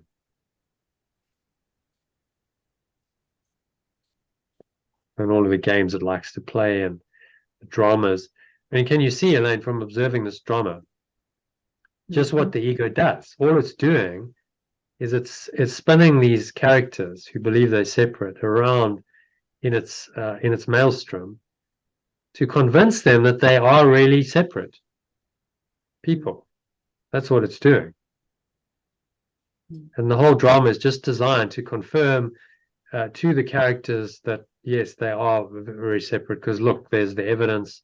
They now have an enemy. They're being unfairly treated. They have an enemy. And so, yeah, there must be a separate person, because only a separate self can have enemies and can be attack or be attacked. And the whole drama is just designed to convince them that they're separate. I mean, what a it's a mind. It's just like, wow. When you understand that, just like what an insane entity to do that. All this drama just to prove that it exists, that it's real, when it's not. I mean, just what a pointless waste of time. Well, it's all about money. It's the money, isn't it? No, it's about their ego. The money is just a tool the ego uses. What the ego is doing in this is it's using the situation to confirm to those involved that they really are separate, that they really do have an individual self, which is very important, and they've got to now defend themselves and strengthen it, and they've got to try and win, because what else can the individual self do? Yeah. And it's all very petty and pointless when you look at it from a higher perspective. We're like, well, what's the point? Over a car. I mean, who cares? Yeah, well, very true. Sell the car, write the car off. Who cares? But the ego cares because it makes the ego real. So then it's going to use the car and the money and the whole situation for its purposes, to perpetuate its illusion that it really exists. And you, as the miracle worker, just have to go, no, sorry, I don't buy any of it. None of it exists. Whatever seems to happen, none of it exists. That's the complete letting go. No, you still don't exist. And that's the practice. Seems to exist, but keep denying it. And that's the way to resolve it. You find peace anyway. And if you genuinely go into that peace, you're bringing in the healing energy that can shift it and can potentially heal it. Move it out of its current stuck state. So yeah, you know what to do, and it's just keep practicing it. Forgiveness. Keep showing up, going, I'm just going to keep letting it go. Keep letting it go. Might be useful actually for you to read Michael Singer's book. Which one? That the Untethered Soul? Yeah. Have you read it? I think I've got it on audio, yes. Yeah, I can look back again. I did listen to it. Yeah, I can always re-listen. He had this experience where it was very testing. He was being investigated by the CIA, and potentially could go to jail. And Yes, he said, "Well, I just made it my practice to let go. I just had to keep letting it go as whatever arose for me, the fears, the doubts, the frustration, the anger. Said I just had to let it go." And so he describes that in more detail in the book. It might help you. Yeah, I've got That's the really audio. what you got to do. Is let go of those thoughts and those emotions that you are having in response to the situation. Yeah. You feel angry, or you're feeling despair or frustrated, or whatever, fear, anxiety, all of it is just the ego using the situation to convince you that that is real in you see, trying to convince you that it's real, because it's under some threat here from these teachings. So it's got to come up with something, hasn't it? Yeah. And this is what it's come up with, to try and convince you that it's real. But that then becomes and just another lesson in its undoing. So whatever the ego throws at you, the Holy Spirit says, well, just let it go. And that's in fact how you undo it. So it's participating in its own demise. The more it tries to convince you that it's real, the more you choose to let it go, the more you do let it go, and you awaken from it. So you kind of want to go, well, bring it on, give me your best shot, because that's how I'm going to awaken. Yeah, that's good. And that's in fact the only way out of the dream. So you have to see the ego project it out to let it go in your own mind. Without the demonstration of it, how would you even know it's there in your mind? How would you even know what it is or what it does? But now, in this world, we see the demonstration of it, and then we see, well, that's what it is, and that's what it does. We see it by what it does. Do I like that? Is that a world I want? Do I want any part of a thought system that creates that? No, that's the question. And the answer is obvious. No, I want nothing to do with that. Okay, well, then you've got to completely let it go. It's the only way out. Complete letting go of that entire thought system, which is what it's for. Whatever experience is happening for you, to facilitate your complete letting go of the entire thought system. Okay. So any other thoughts, questions? No, it's very clear. Thank you. All right. So let's jump into some teaching then. Got a little bit of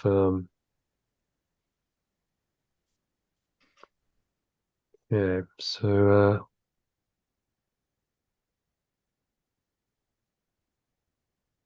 yeah, this.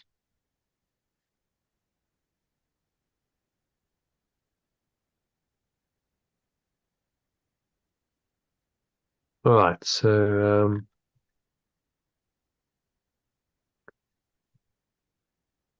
John, if you can read that quote, a little bit of teaching to lead us into the lesson. Is freedom anything else than the right to live as we wish? Nothing else. Nice quote by Epictetus, who was an ancient Greek Stoic philosopher. So Stoicism is actually very similar to what the Course and other non-dual teachings teach. Although I don't think the Stoics fully got the non-dual idea, they were very much saying, look, there's something within you, it's already there, and whatever's happening in this world, kind of let it go. That was really the Stoic philosophy. So, you can handle whatever's happening because there's something deeper within you, and you can choose to let this go. Having just been through a pandemic, when various worldly authorities told us what to do, how we should live our lives, supposedly for our own, protection, it's worth pondering this quote and asking yourself what you really want. Do you really want to be governed by the laws of this world that are rooted in the ego's guilt, fear, and desire to control your mind? Or do you want to listen only to the laws of God, which are the laws of unconditional love, because God is perfect. In other words, unconditional. Perfect means unconditional love. So it's a choice we must all make many times a day as we face the laws of the world repeatedly in our daily lives. Apart from physical laws that are seemingly everywhere, ubiquitous like gravity, but even that can be transcended.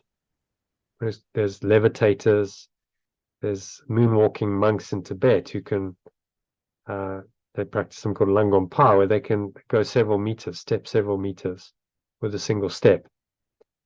So, it's possible even to transcend those seemingly fixed laws of nature. So we're constantly being tempted to believe in the various man-made laws, the laws of nature, laws of physics, and so on, designed to make the body more secure, to which Yeshua refers in today's workbook lesson. And he expounds on in more detail in lesson 76. So this is kind of a revisitation of that very powerful lesson, which talks about all the laws of the world, such as nutrition and immunization, medication, the body's protection in many ways, including the seeming laws of friendship, good relationships, reciprocity, even those which tell us what is God's and what is ours. And these so-called laws are made up by the ego or belief in separation, not to keep you safe, but to keep you continuously in fear and condemn you, as Yeshua points out in typically direct fashion in this quote from that lesson 76. So, Elaine, if you can read this one. I think you must obey the laws of... You think you must obey the laws of medicine, of economics, and of health. Protect the body, and you will be saved. These are not laws, but madness. The body is endangered by the mind that hurts itself. The body suffers just in order that the mind will fail to see it as the victim of itself. The body's suffering is a mask that the mind holds up to hide what really suffers. It would not understand it is its own enemy, that it attacks itself and wants to die. It is from this your laws would save the body. It is for this you think you are a body. Well, comments or thoughts on that? Yeah, I can see how that's, yeah. The body's, it's a Where very our own profound, understanding. Sorry? profound understanding. The body's suffering is a mask the mind holds up to hide what really suffers, because it doesn't want to understand it is its own enemy, that it attacks itself and wants to die. And so we set up all these laws that would try and save the body from your own attack. It's insane, really. Okay, you're attacking yourself, you don't realize you're attacking yourself, and you set up a whole lot of laws to defend yourself against your own attack. Well, that's just really stupid. Why don't you just stop attacking yourself? Which is why defenses never work. That's why he says, in my defenses is my safety lies. And when I defend myself, I'm attacked, because you're making all of these laws real. Then. Saying, well, I know I have to defend myself against my own imagined attack. Well, why don't you just stop attacking yourself? That's what he's suggesting. It's a better way. Stop attacking yourself, and you don't need to defend yourself, because there's nothing to be defended from. But you have to drop your attack thoughts entirely. Any attack thought is an attack on yourself. To do that. It's the only way out of the whole system.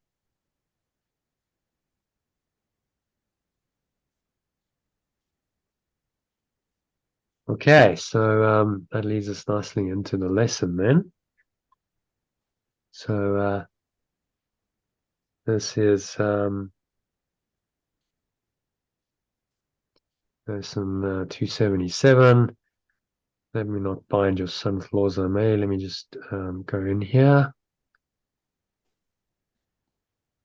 And let's go into the direct, in case there's any changes. Lesson 277.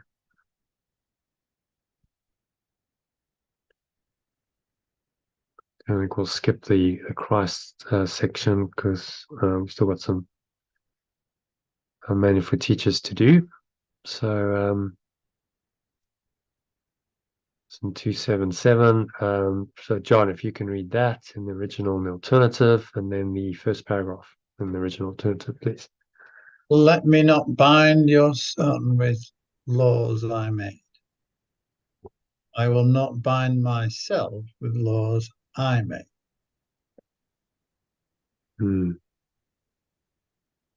Your son is free, my father. Let me not imagine I have bound him with the laws I made to rule the body.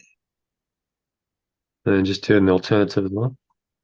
Your extension is free, my source. I will not imagine I have bound myself with the laws I made to rule the body.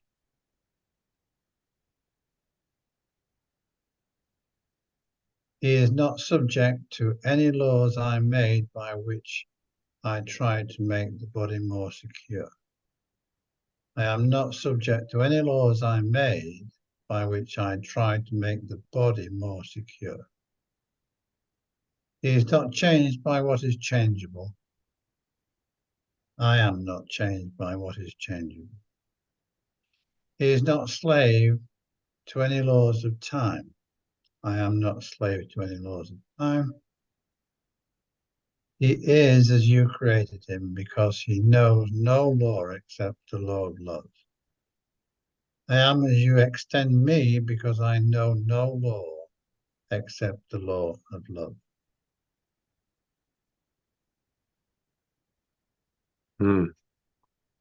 So what's he saying in that one? Summary? He's saying that we create our own limits and bind ourselves by our own limited beliefs. And so it's encouraging us not to let go of those limiting beliefs and stop being slaves. I'm not subject to any laws I made, but which I try to make the body more secure. So think about all the ways that we try and make the body more secure. It's what most people dedicate their lives to doing. You need to earn money, so you can buy stuff for the body, you can buy clothes, and you can buy houses and cars, and then we have investments, and we have pension funds, and we have insurance, and we have all these things, and we have the whole medical system to try and make the body more secure. He's saying all of it is false, all of it is illusion.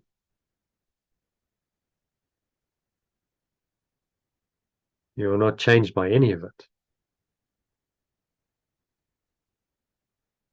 Not a slave to these laws of time. I know no law except the law of perfect love, which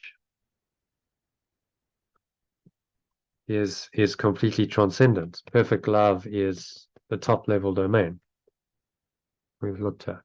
Perfect love exists in this, pure formless awareness of perfect love beyond all illusions.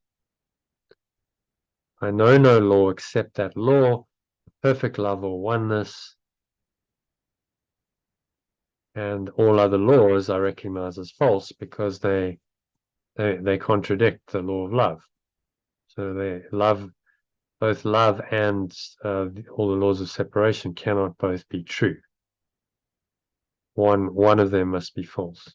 That's the simple teaching of this course. Which you choose to be true then defines your life. If you choose for the ego to be true, then you become identified with this idea of separation and its thought system, and you're governed by its rules and its laws, and very limited. And you will suffer because of that. Ultimately, you will die, because that's what the ego leads to. If you choose the spirit, then you have to choose to let go of all of this and to completely surrender to this transcendent awareness, accept that it's the only reality. And those two ideas and thought systems will never reconcile. They contradict each other. Okay, any other thoughts, comments, or questions on paragraph 1? John, you okay with that? Yeah, I'm good with that. Okay, so then if you can read the next one in the original and the alternative. Let us not worship idols, nor believe in any law idolatry would make to hide the freedom of the Son of God. I will not value false beliefs, nor believe in any law falsity as made to hide the freedom of the extension of perfect love. He is not bound except by his beliefs. I am not bound except by my beliefs. Yet what he is far beyond his faith in slavery or freedom.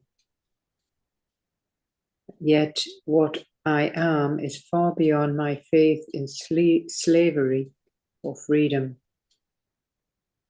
He is free because he is his Father's Son. And I am free because I am Source's extension. And he cannot be bound unless God's truth can lie, and God can will that he deceive himself. And I cannot be bound unless perfect love's truth can lie, and pure formless awareness of perfect love can will that it deceives itself. Can will that it deceives itself. Well, will it deceive itself? Mm. So what's he saying in that one? Well, we don't want to believe in false beliefs or law false beliefs, because then this will hide the freedom of our true perfect love. Because what we really are is beyond any faith in slavery or freedom. We are free because we are actually part of Source's extension. Yeah, that's the way we were made. That's the way we were created. As completely free in this awareness, and that remains. That reality remains. We just have to recognize it, realize it, what's already there. So you don't have to become free. You just have to recognize that you already are free.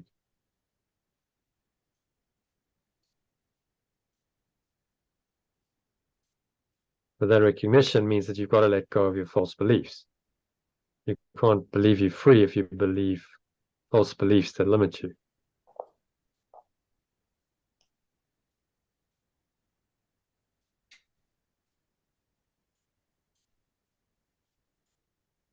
And he says at some point, this course requires that you are willing to question every single value that you've ever held. Every value you hold now, every value you've ever held, you need to question all of them. And ultimately, in that questioning, you'll realize that they were not true.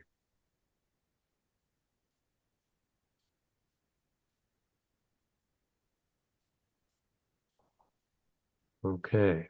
Any other thoughts on number 2? That's good, thank you.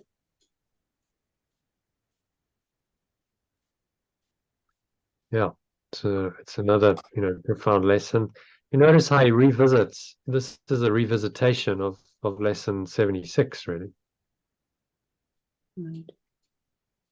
It's said differently. Just, said differently. Lesson 76 was, let's just go back to there. Where are we? 76. And that should open it up. Yeah. There we go. I'm under no laws but God's. I'm only subject to the laws of perfect love. It's really saying the same thing, just in different words. Because he knows that the first time around, we probably, thought about it and maybe it helped, but we still believe we're subject to some of these laws. Because we experience these laws in our so-called reality, and then they seem to be real and they seem to bind us. So that's a interesting approach for you in your situation with the car. Just say, in the situation, I'm under no laws but God's. I'm only subject to the laws of perfect love, and I ignore everything else.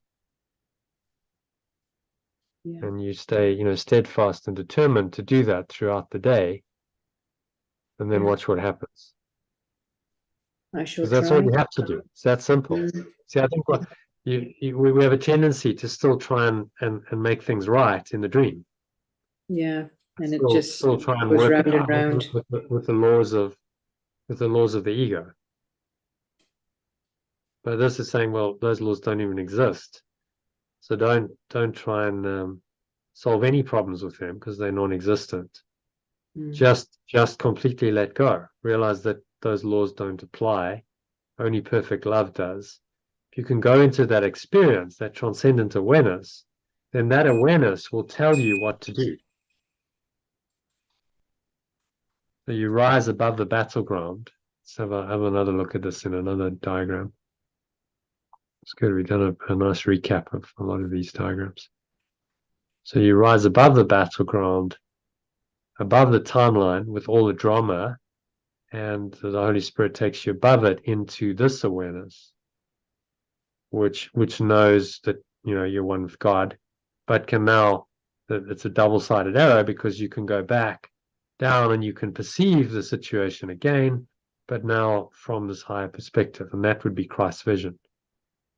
The reverse arrow, well, this movement really is Christ's vision, true perception, the Holy Spirit in action.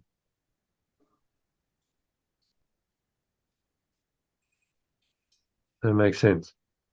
It does. Maybe that also speaks to your question earlier, John. Like, well, how does it do this? It's a transcendent awareness that just reinterprets. It's able to work on it, but without attachment to it, without making it real. So if you identified with that awareness, you still have sensory input coming in via your physical senses, but your interpretation of it is that it's all unreal. That's Christ's vision. So that really connects you with your true awareness and recognizes that anything that happens on the timeline is unreal. So you're going much more into the true awareness than the false. There's still an element of perception, but that's just because you still have a body. You still get the sensory inputs from your body, but then the way those are interpreted is completely transcendent. And that's the Christ vision and the Christ vision of the real world.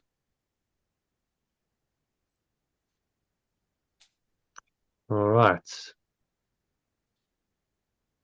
So yeah, any other comments or questions about 277? I can recommend you read this lesson in your own time. The lesson 76. That's a nice one. Very nice one to read. There we go. Lesson 76. So link in the email to do it. You just click on this image.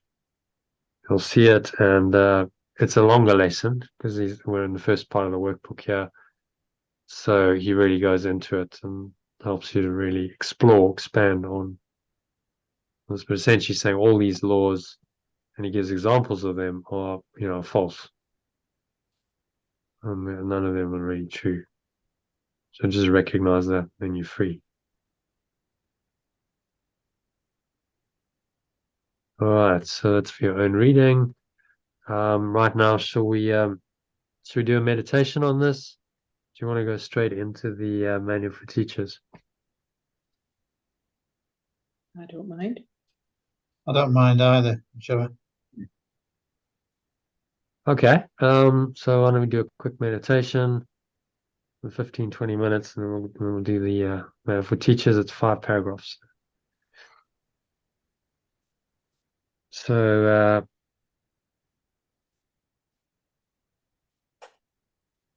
just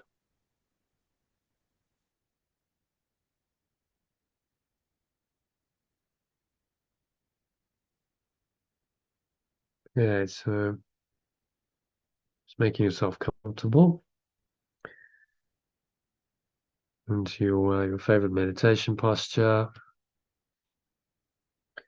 Your feet shoulder width apart, your back straight, cup your hands in your lap, close your eyes. And start off with a nice deep breath in through the nose. Breathing in, noticing how the stomach rises and the chest rises. Clenching the sphincter muscle to lock the energy in. That's muscle used to track the flow of urine. Squeeze the last drops out. You just lock that in. Raise the pelvic floor. Breathe in again. Notice this energy flowing up the spine into your heart center.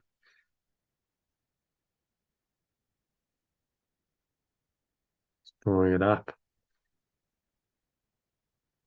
Spine into your heart center. Put one hand on your heart to connect with your heart space. Feel this lovely, warm, connected feeling. And then you draw the energy up. Up into the crown of your head. You pause at the top of the inhale.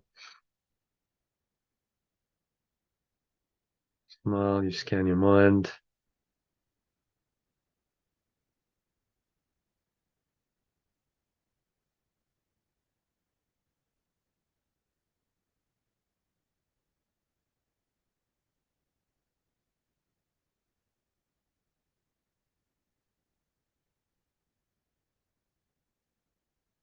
So just look at your mind, and if you notice any kind of blocks, any negative emotions at all, fear, doubt, worry, anxiety, and so on, just breathe into it and remind yourself of today's lesson that I will not bind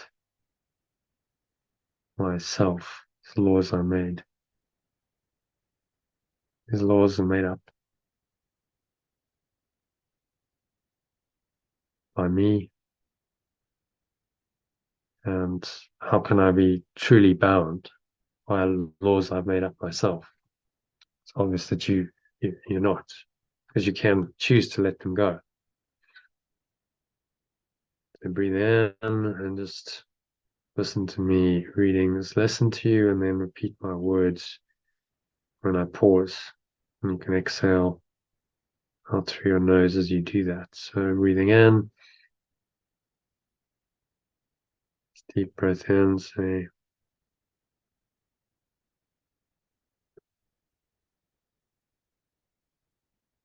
your extension is free.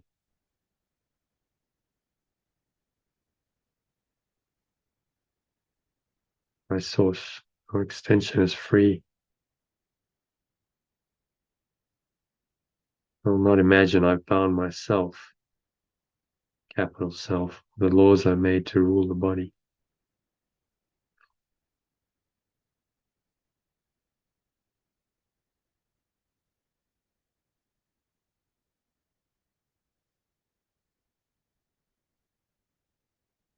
Breathing in again.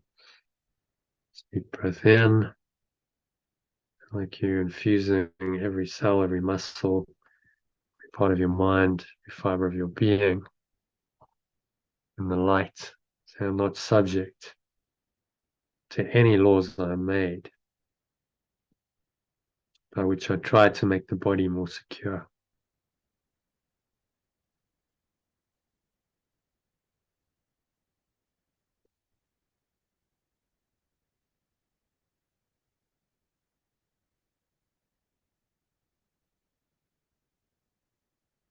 I'm not changed by what is changeable.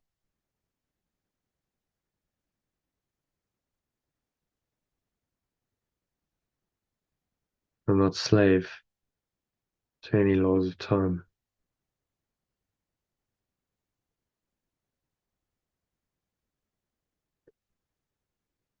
I am as you extend me. Breathe that extension in and connect with your source. You feel that you're its extension. I am as you extend me because I know no law except the law of perfect love. I know no law except the law of perfect.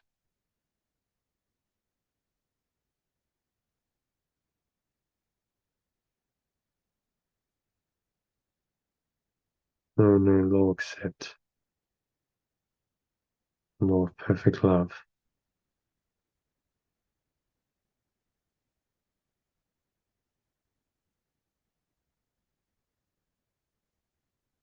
So breathing in again. So I will not value false beliefs. I don't believe in any law falsity is made to hide the freedom of the extension of perfect love.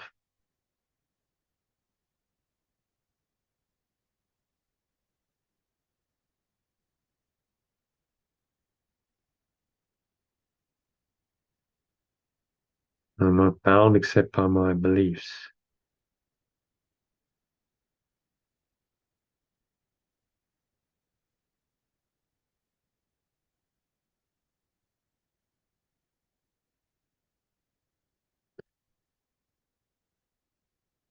And what I am is far beyond my faith in slavery or freedom.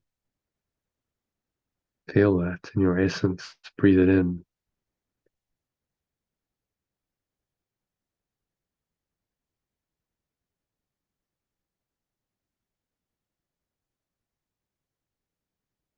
I am free because I am my source's extension. So breathe this knowledge in, because it is knowledge, who you really are.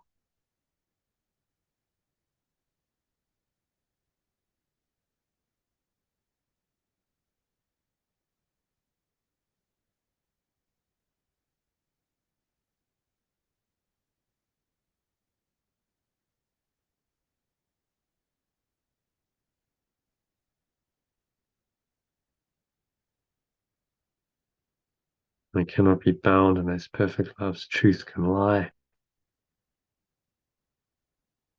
And pure formless awareness of perfect love can will that it deceive itself.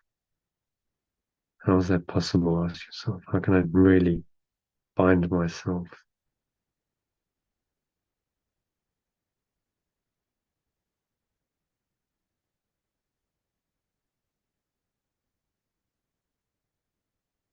So just breathing in and out normally through your nose and just sinking inwards to a deep, still, calm, peaceful state. State of mind without illusions.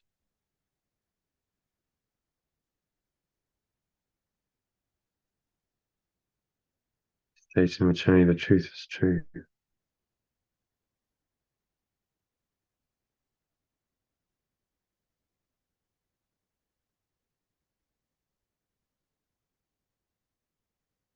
There's nowhere else to go, nothing else to do, and nothing else to think about at all.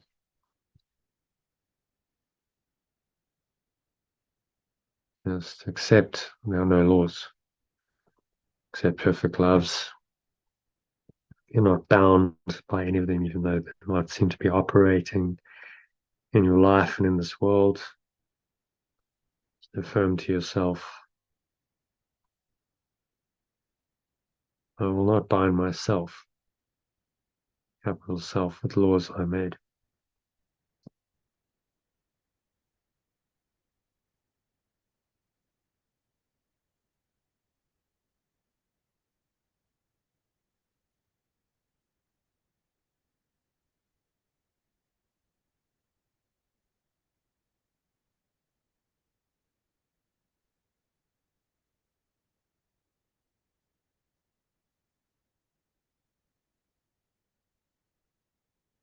Any thoughts come in to seemingly disturb this deep peace, just remind yourself, I will not bind myself with the laws I made, and breathe in this perfect love, lies beyond them, experience it directly, breathe it into every pore, every cell, every muscle of your body, every part of your mind, every fiber of your being, and then you just let it go. I will not bind myself. Laws I made today.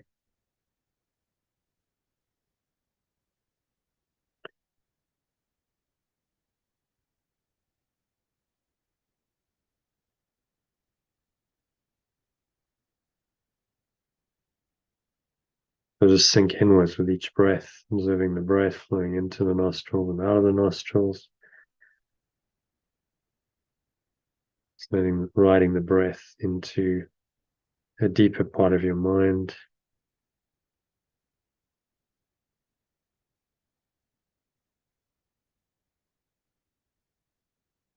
Surrendering to that.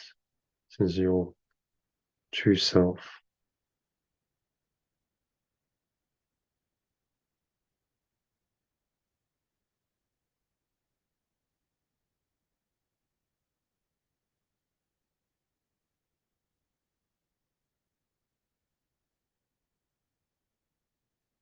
Just sinking deeper and deeper with each breath in the still, calm, peaceful state.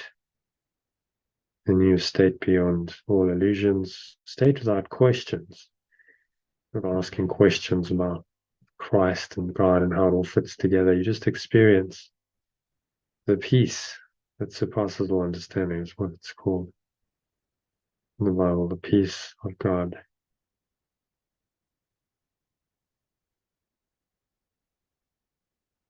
Surpasses all illusions.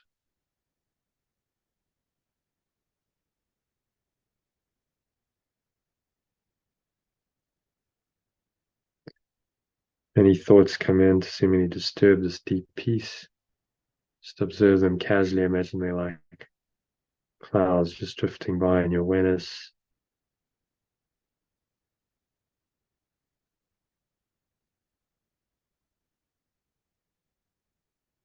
And just say, I will not bind myself, laws are made. You blow them away.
So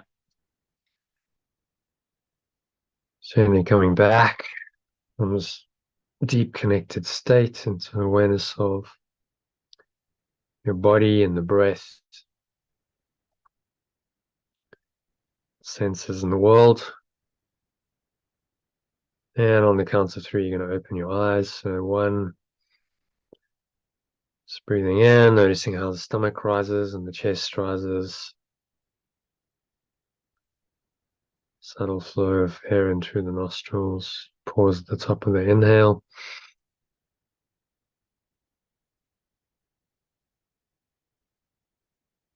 Clench the sphincter muscle, lock the energy in. Pull the energy up the spine into your heart center, on up into the crown of your head. Just pausing at the top of the inhale.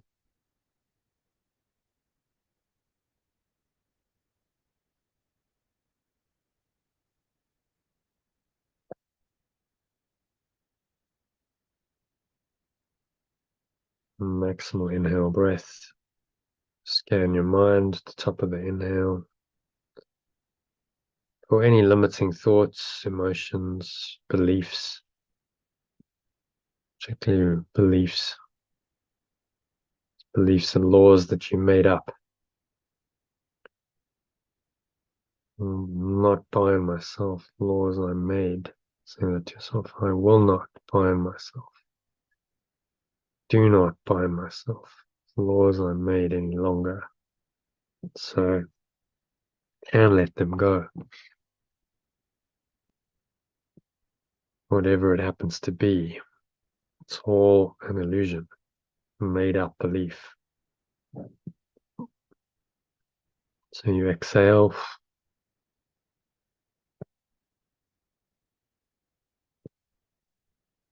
And have a sense of just letting go of whatever that belief was. You can imagine that you blowing it away like a dark cloud, black smoke. Just departing, being blown away by the breeze of your breath to the nothingness that it really is. It's going, gone. From the lower stomach into the spine, expel the last remaining air out.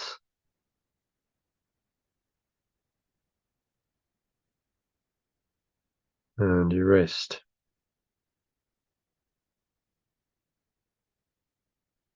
In this deep awareness.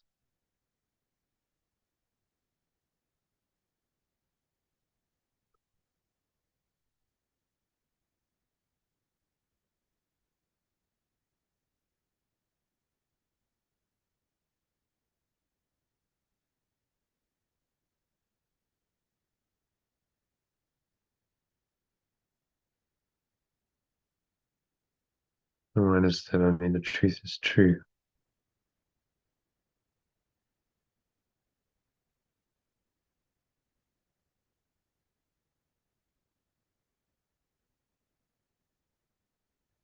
Nothing else is true.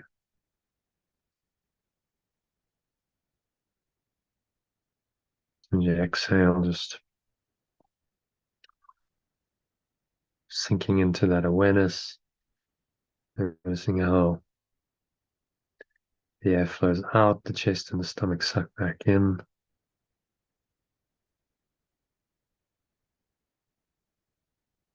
Notice the weight of your body pressing down into the chair, your feet touching the ground.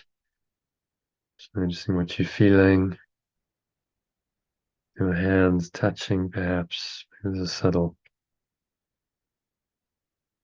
taste in your mouth, smell in your nose.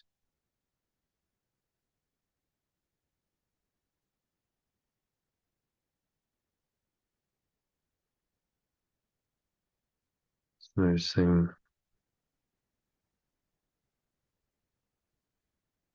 all of these things are very still, calm, surrendered state of mind without illusions, beyond all illusions.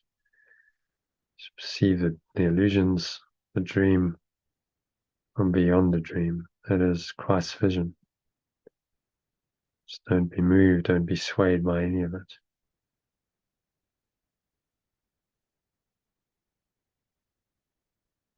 Because it's all unreal.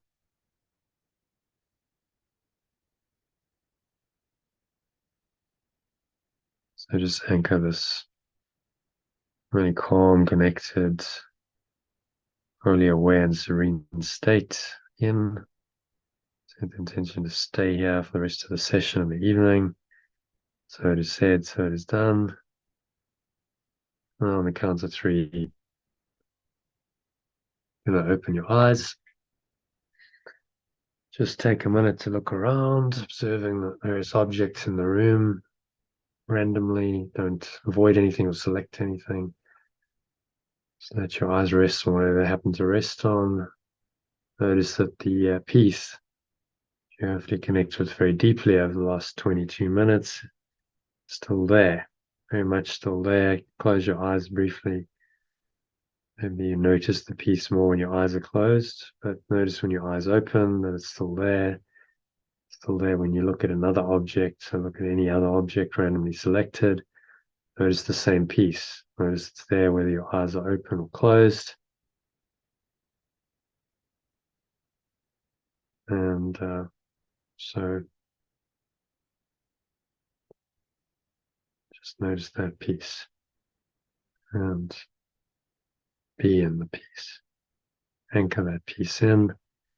Peace is you, you are the peace. Say, I am this awareness, I am peace itself beyond all illusions. So I will not bind myself, the laws are made any longer. And so it is said, so it is done. So that brings us to the end of the meditation and the first part of the session. So shall we go straight into our reading for today, which this is the next section of the manual for teachers.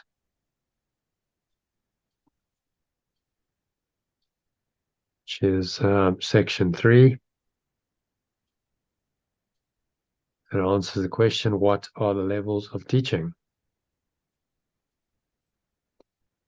So should we dive straight into that? I can't remember whose turn it is, so anyone would like to start, read the first paragraph in the original and the alternative, line by line, sentence by sentence. I'm happy to start. Okay. The teachers of God have no set teaching level. A teacher of perfect love, I, a teacher of perfect love, have no set teaching level. And I think we'll leave it as sometimes I've asked it to personalize it, so it's done that, but sometimes it's better not. Yeah. Teachers of perfect love have no set teaching level. Yeah. Each teaching learning situation involves a different relationship at the beginning, although the ultimate goal is always the same: to make of the relationship a holy relationship in which both can look upon the Son of God as sinless. Each teaching learning situation involves a different relationship at the beginning, although my ultimate goal is always the same: to make of the relationship an innocent relationship in which both can perceive the extension of perfect love as innocent. There is no one from whom a teacher of God cannot learn, so there is no one whom he cannot teach. There is no one from whom I cannot learn, so there is no one whom I cannot teach.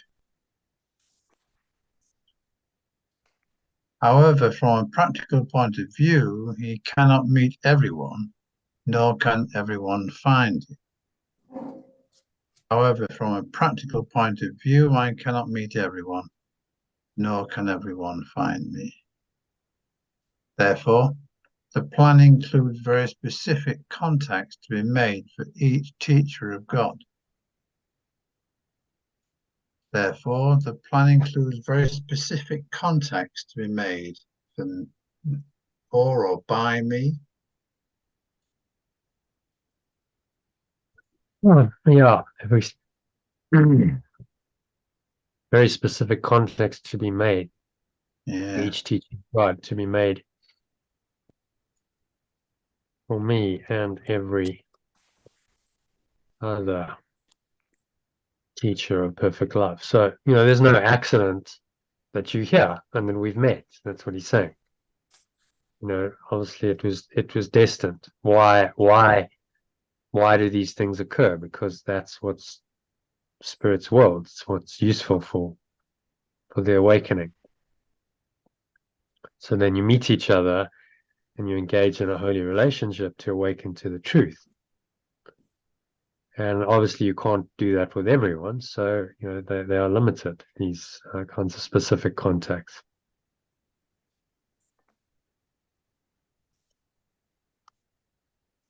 Okay, we're going to carry on. Yeah. There are no accidents in salvation. There are no accidents in awakening. Those who are to meet will meet, because together they have the potential for a holy relationship. Those who are destined to meet will meet, because together they have the potential for a wholly aware relationship. They are ready for each other. They are ready for each other.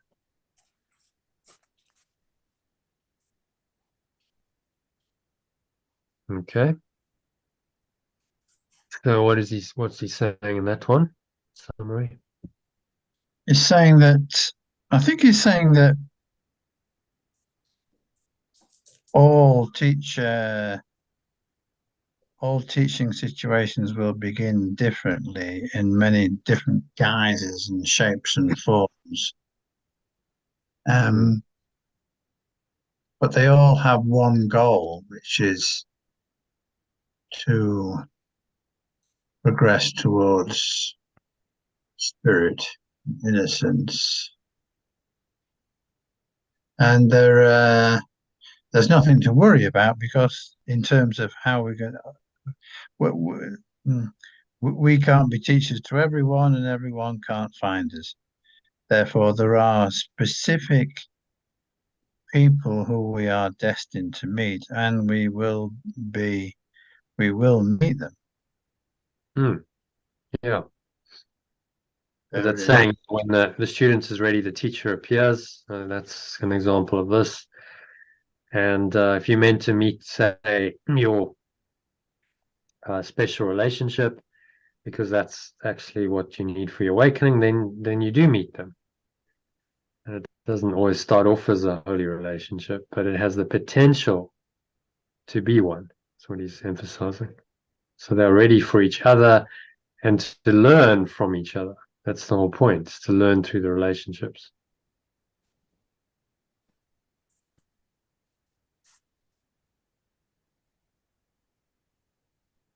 Yes, it's nice. Oh, very sort of comforting. Like, okay, well, I'm going to meet whoever I need to meet.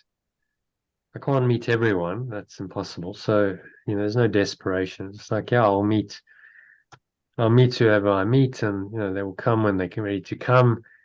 I had to learn this through this course and program, because initially I was like, oh no, this is going to grow and we're going to get hundreds of people, and of course it didn't happen. It still hasn't happened. There's only 2 of you and about 15 to 20 people in the community. But then, taken from this perspective, it's all perfect. Who needs to be here now is here, and in time that might change. Inevitably it will. Of course it'll change. There'll be other people come along, and it will happen when it's meant to happen. So there's no need to really stress about it. It's all the Holy Spirit's covering it all. Okay, so happy with number 1, Elaine? Happy to move on? Yeah. Okay, we can go to number 2 then. Read that in the original and the alternative, please. The simplest level of teaching appears to be quite superficial. The simplest level of teaching appears to be quite superficial. It consists of what seem to be very casual encounters, a chance meeting of two apparent strangers in an elevator, a child who is not looking where he is going, running into an adult by chance, two students happening to walk home together. It consists of what seem to be very casual encounters, the chance meeting of two apparent strangers in an elevator, a child who is not looking where he is going, running into an adult by chance, or two students happening to walk home together. These are not chance encounters. These are not chance encounters. Each of them has the potential for becoming a teaching learning situation.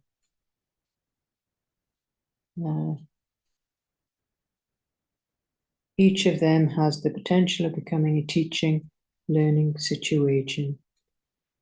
Perhaps the seeming strangers in the elevator will smile to one another. Perhaps the adult will not scold the child for bumping into him. Perhaps the students will become friends. Perhaps the seeming strangers in the elevator will smile to one another. Perhaps the adults will not scold the child for bumping into him, and perhaps the students will become friends. Even at the level of the most casual encounter, it is possible for two people to lose sight of separate interests, if only for a moment. It is possible for two people to lose sight of separate interests, if only for a moment. That moment will be enough. That moment will be enough. Salvation has come. Awakening has come.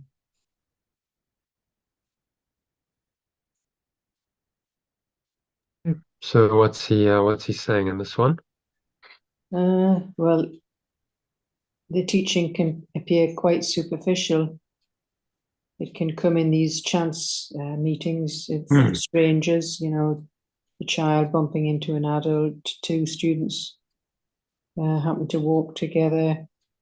These are all chance encounters, but each of them have all got the potential to become a teaching and learning situation.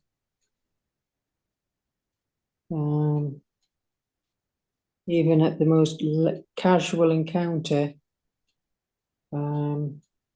it's possible for the two people to lose sight of their separate interests, even if it's only for a moment. But that one moment is when the awakening happens.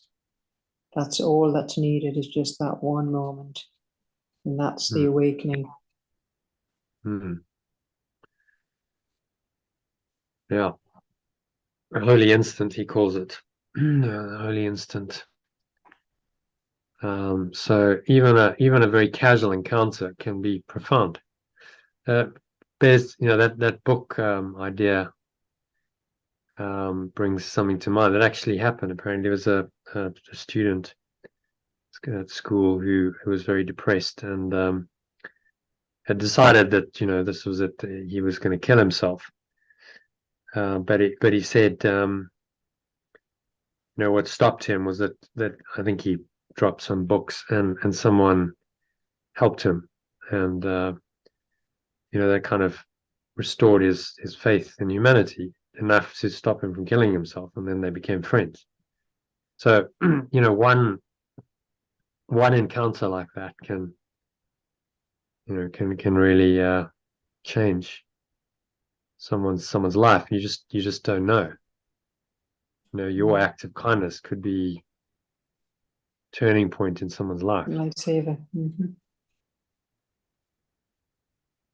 So that's why you always need to be listening and guided. We mentioned that example in the movie, Les Miserables. One act of kindness completely changed the guy's life. Yeah. And there were obviously, that was meant to happen. There was an encounter, a holy encounter for both. Was the priest would have felt, expanded and more connected to God by doing that, and it helped the Jean Valjean, the character, to really awaken from his, up to that point, egoic life to another awareness, to the power of spirit, and then he began to live his life from that different perspective from that moment onwards.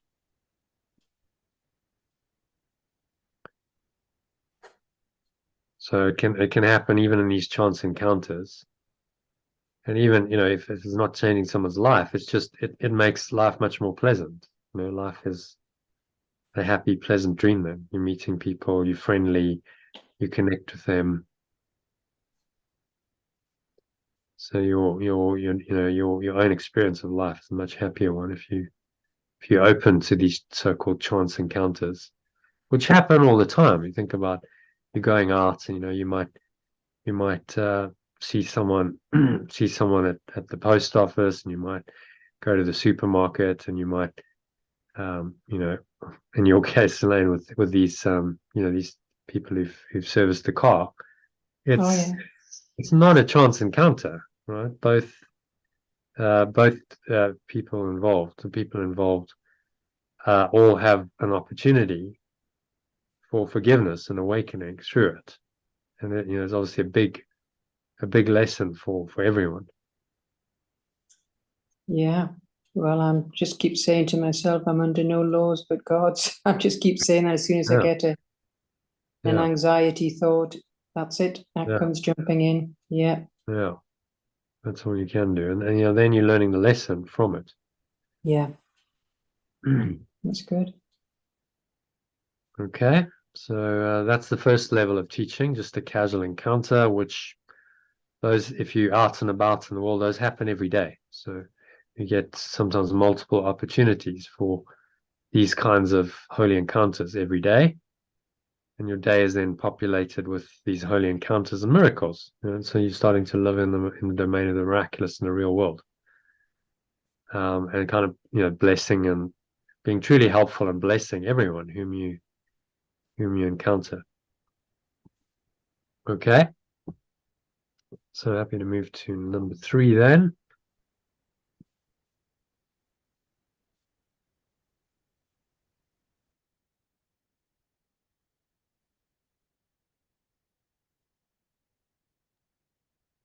John, if you can read that.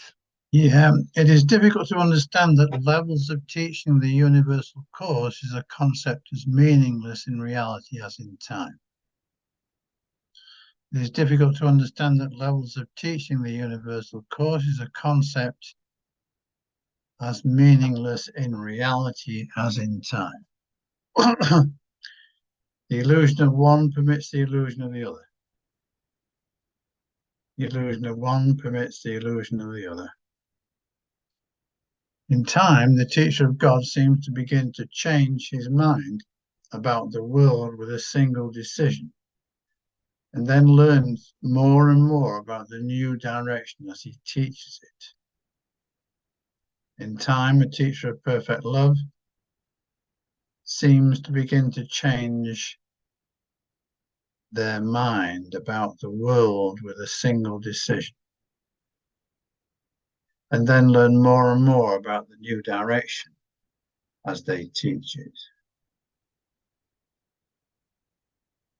Perhaps the best way to demonstrate that these levels cannot exist is simply to say that any level of the teaching-learning situation is part of God's plan for one-ment. Don, you skipped one. We have covered. Oh, did I? Yeah. All right. Okay. Oh, yeah. Okay. We have covered the illusion of time already, but the illusion of levels of teaching seems to be something different. We have covered the illusion of time already, but the illusion of levels of teaching seems to be different. Perhaps the best way to demonstrate that these levels cannot exist is simply to say that any level of the teaching-learning situation is part of love's plan for one-ment, and its plan can have no levels. being a reflection of its undivided, pure, formless awareness.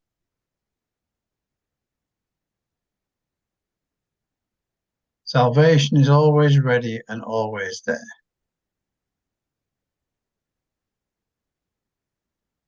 Awakening is always ready and always there. God's teachers work at different levels, but the result is always the same. Perfect love's teachers work at different levels, but the result is always the same.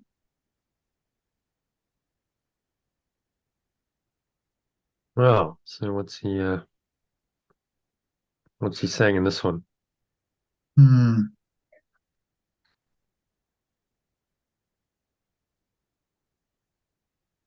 He's saying, I think that the teacher learns more as he progresses and kind of as he teaches what he knows, it becomes it becomes deeper within him.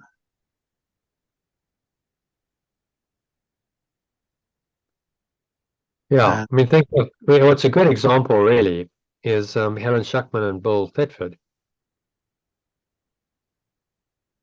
Teacher Perfect Love seems to begin to change their mind about the world with a single decision. Yeah, that was Bill. Bill made the decision. He said, "I'm tired of this. There's going to be a better way." Helen agreed with him. It was like two of them joined in that decision, so they had a common purpose. And then the course unfolded, and they learned more and more about the new direction as they were taught it, and then they got called on to become teachers of God themselves and teach it. And they learned more and more as they went. Albeit Helen had a lot of resistance, so she never fully got it, but she would have learned what she could have learned at that time.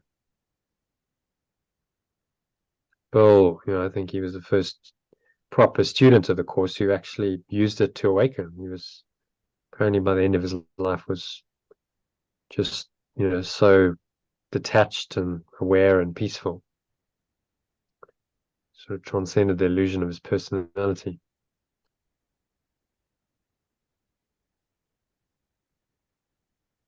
Okay, so yeah, what else is he saying in this one?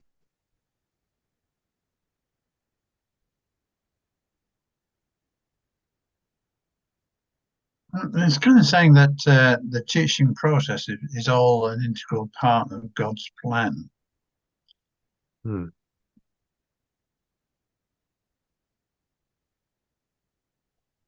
Yeah, and not to worry about who's teaching and who's the student and yeah, all that. yeah. The best compliment I ever had from one of my students was that they didn't feel like I was a teacher. I just ran a retreat, and he said, "Yeah, I just feel like you're not really a teacher. You're just one of us, kind of just explaining stuff, just chatting at the same level. It's like not some, you're not putting yourself on a pedestal or." And I thought, wow, that's actually probably the best compliment I've ever had, because it's like, well, that's what you want to achieve, isn't it? Just you're the same, you're equal, and you just might have a bit more insight temporarily and ability to explain, but there's no pedestalization. And I've been in workshops and seminars and stuff where the teacher definitely tries to put themselves on a pedestal. The one guy literally had master teacher as a badge. I'm like, okay, no investment then in the identity of being a teacher, and that you're not just the teacher, you're the master teacher. I don't think Yeshua would have ever called himself a master teacher. His disciples called him master, but he never referred to himself as such. So really recognizing like we're just the same. Everyone's the same. We're on the same level, and actually the real teaching is that teaching. We're all the same. There's no one who's more special than anyone else.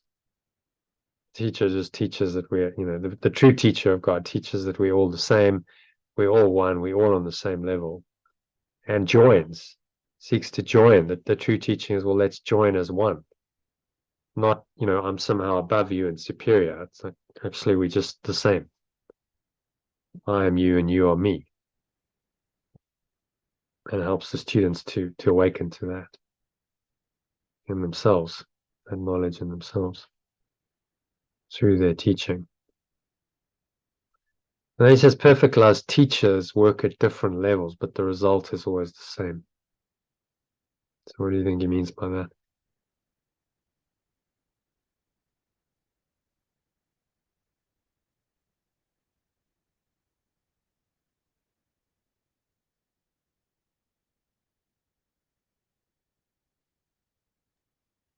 I'm not sure about that one, actually, I guess.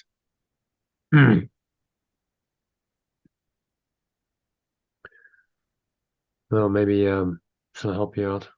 If you look at this levels of consciousness diagram, so there's many levels that teachers of love need to work at. Some people specialize in trauma release. They help people overcome deep trauma and get out of these really dark states of grief and so on. Other people might go, well, I'm going to help you break out of your cycle of pride and anger and transition to courage. Others might teach forgiveness. How do you let go? Others, talk about awakening to love. There's a retreat in Cape Town called Awakening to Love. And these are all interventions by teachers at different levels on the scale, the map of consciousness. But the outcome's always the same. It's moving the teacher and the student up the scale towards pure awareness, pure formless awareness of perfect love. And so that's why many teachers are needed, because there's this whole map of consciousness going on all these seeming levels in the dream world, and people are at different levels. And someone who's caught up in deep grief does not need the same teaching and intervention as someone who's at willingness, ready to go into forgiveness and higher reason. It's a different it's a different kind of teaching that's required. So that's what he means. Teachers, anyone who's teaching truth and awakening and happiness and freedom is a teacher of love, even if they don't recognize it. Teacher of God, and they're just working at whatever level they're working at. And some, it's not just the level, some specialize in certain types of trauma. Someone's like an alcoholic. Okay, well, then I become an Alcoholics Anonymous counselor. Or someone else might have had a particular trauma with loss, losing someone, special relationship they deeply cared about, spouse, a child, and then that becomes the field that they work in, and they help others to overcome that grief and that loss. And they're teachers of love in these areas where it's needed. And that's, of course, their own journey of awakening as well. Okay, so is that clear? Yeah, thanks, John. All right. So let's move to number 4 then. Yeah. Each teaching learning situation is maximal in the sense that each person involved will learn the most that he can from the other person at that time. Each teaching learning situation is maximal in the sense that each person involved will learn the most that he can from the other person at that time. In this sense, and in this sense only, we can speak of levels of teaching. In this sense, and in this sense only, we can speak of levels of teaching. Using the term in this way, the second level of teaching is more sustained relationship, in which for a time two people enter into a fairly intense teaching learning situation, and then appear to separate.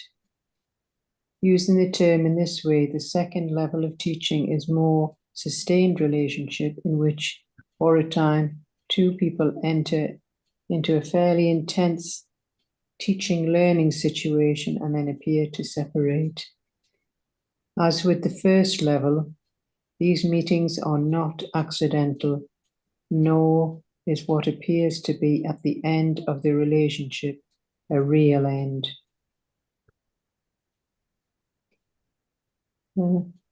Using the term in this way, the second level of teaching is more sustained relationship in which, for a time, two people enter into a fairly intense teaching learning situation and appear to separate.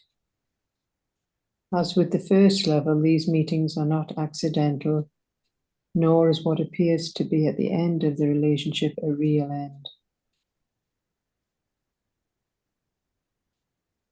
As with the first level, these meetings are not accidental, nor is what appears to be at the end of the relationship a real end. Again, each has learned the most he can at that time. Again, each has learned the most he can at that time. Yet all, there they can. Yet all who meet will someday meet again, for it is the destiny of all relationships to become holy.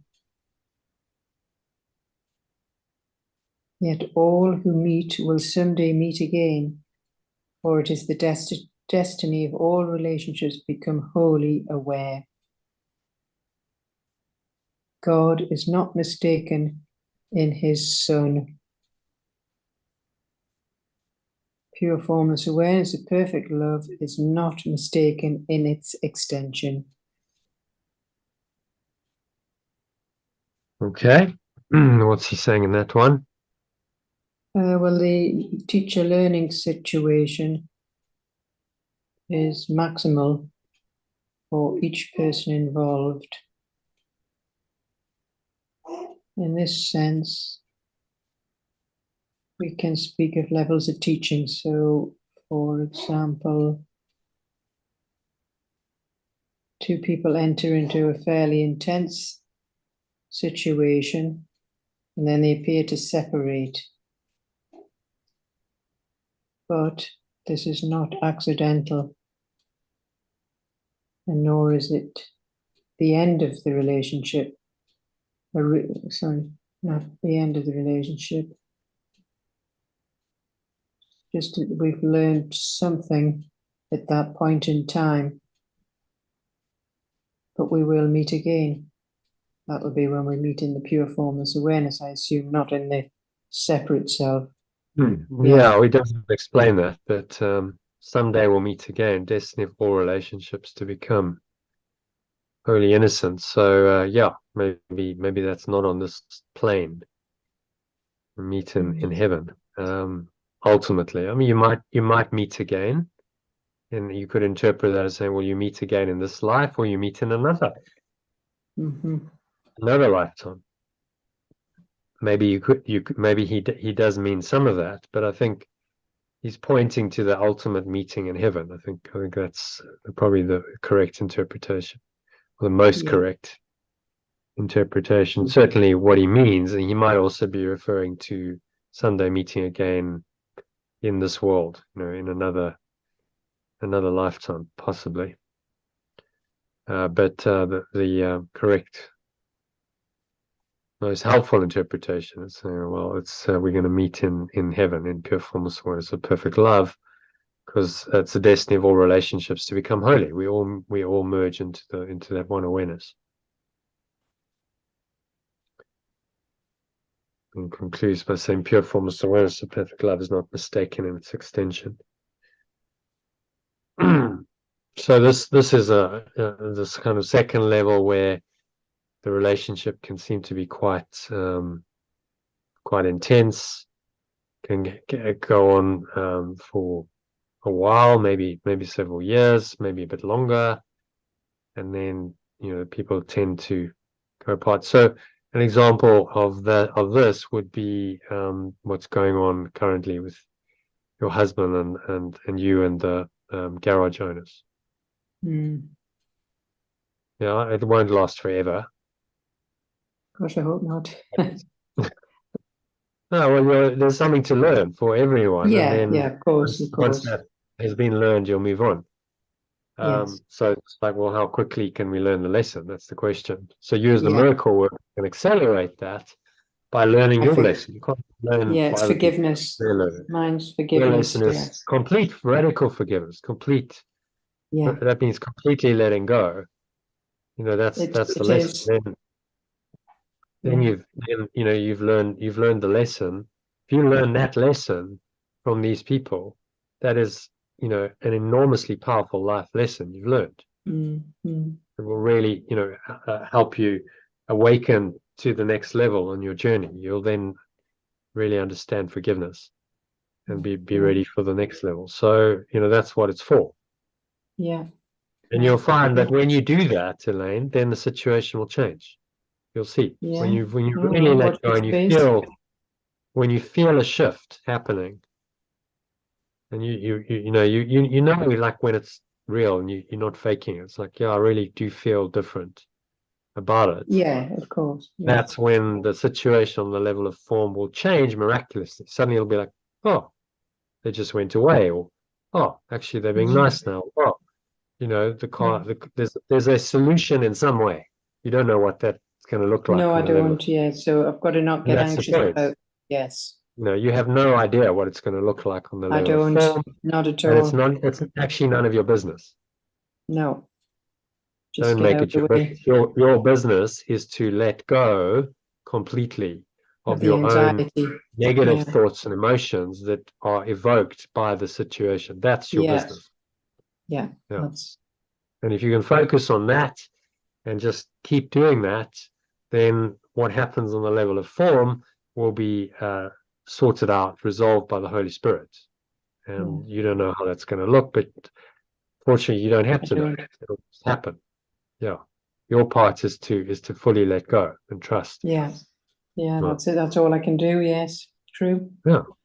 And that's if you do that, that's all you can do, but that is huge. That's an enormous thing to do, because you're collapsing the whole ego thought system in that. In the face of temptation, because it's just a temptation to believe in the ego, and it's nastiness and attack and so on. Really It's a sucks you in. temptation. In the face of that temptation, you let it go, and so you undid that thought system of fear and hatred and anger and attack in your own mind by completely letting it go. That's the breakthrough.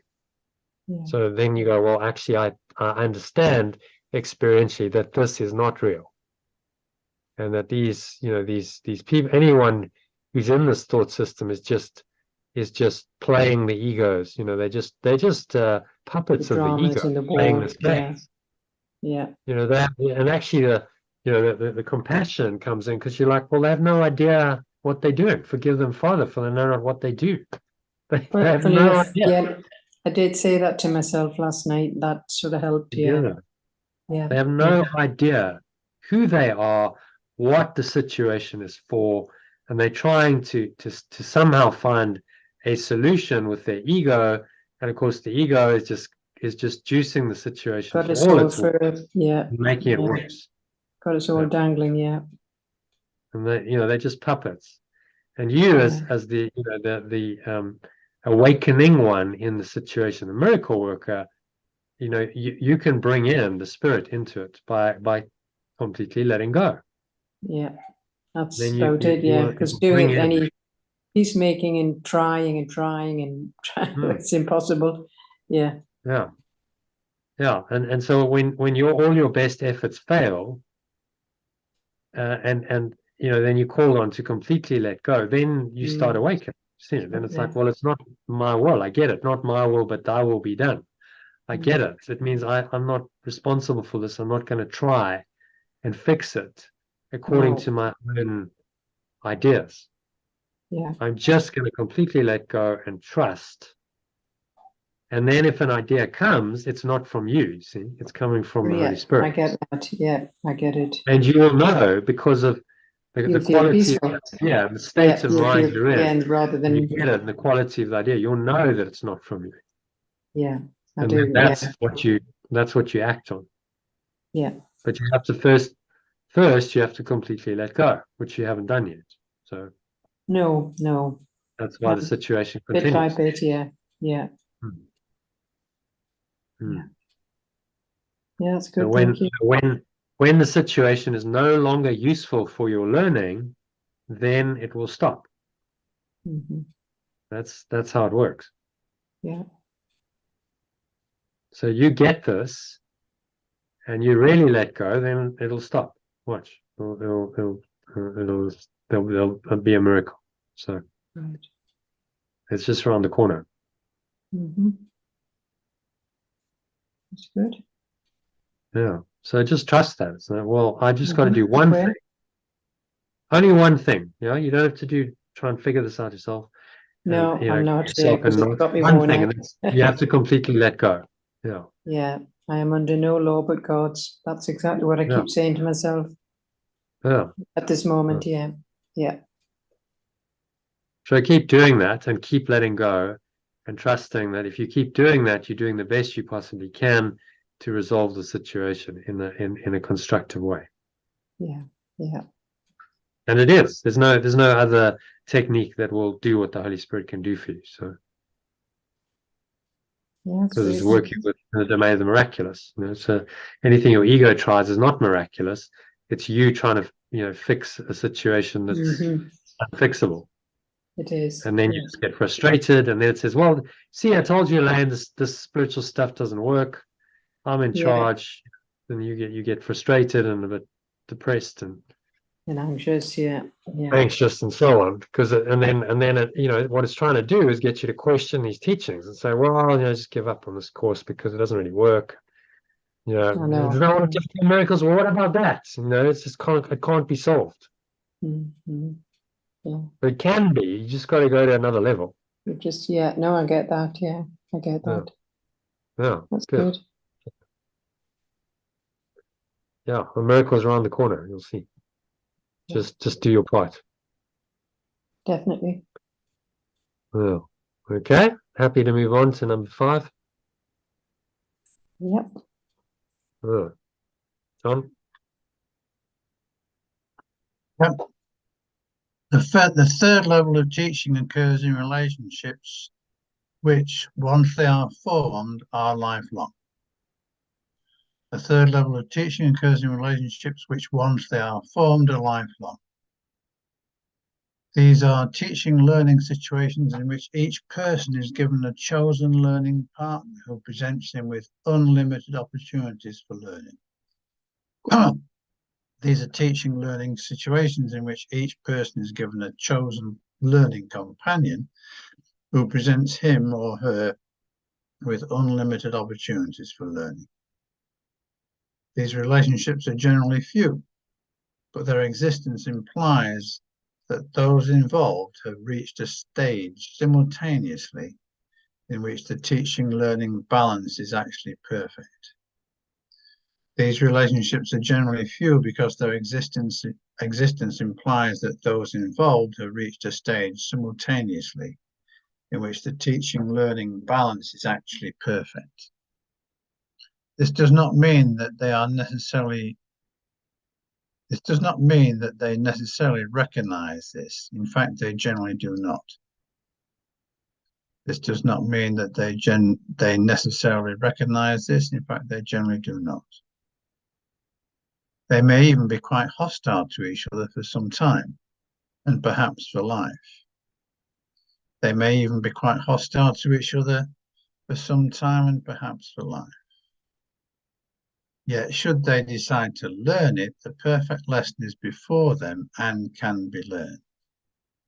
Yet, should they decide to learn it, the perfect lesson is there for both of them to learn.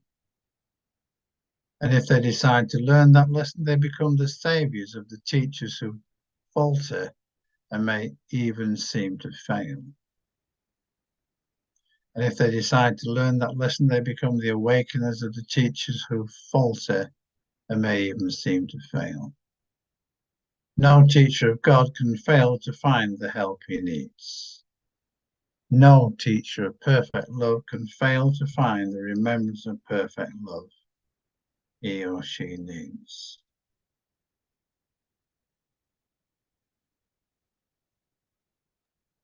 I'll just make that the help. That's the AI did that. Put in help as remembrance of perfect love. Because it understands that the help is the remembrance of perfect love. Clever. So find capital H. The help he needs. The help they need, shall we say. Okay, so what's he saying in this one? So interestingly, is saying on the one part that this teaching-student relationship doesn't happen that often. But actually, on the other hand, it seems to be saying to me here that many of the relationships that we have are teaching situations. Not in the sense of one's teaching another, but we learn a lot from the other. Yeah. So this would be a special relationship. Yeah. That goes on for your whole life. You know, so that might be a partner, your chosen partner. It might be a son or daughter, and these relationships are lifelong. And presents him or her with unlimited opportunities for learning. In other words, it's really going to push your buttons a lot, all the time. And all of those situations give you the opportunity for learning, to transcend the ego. So we all have, well, usually at least one, sometimes more, but often just one major one of these in our lives. But that's enough to awaken us if we learned the lesson.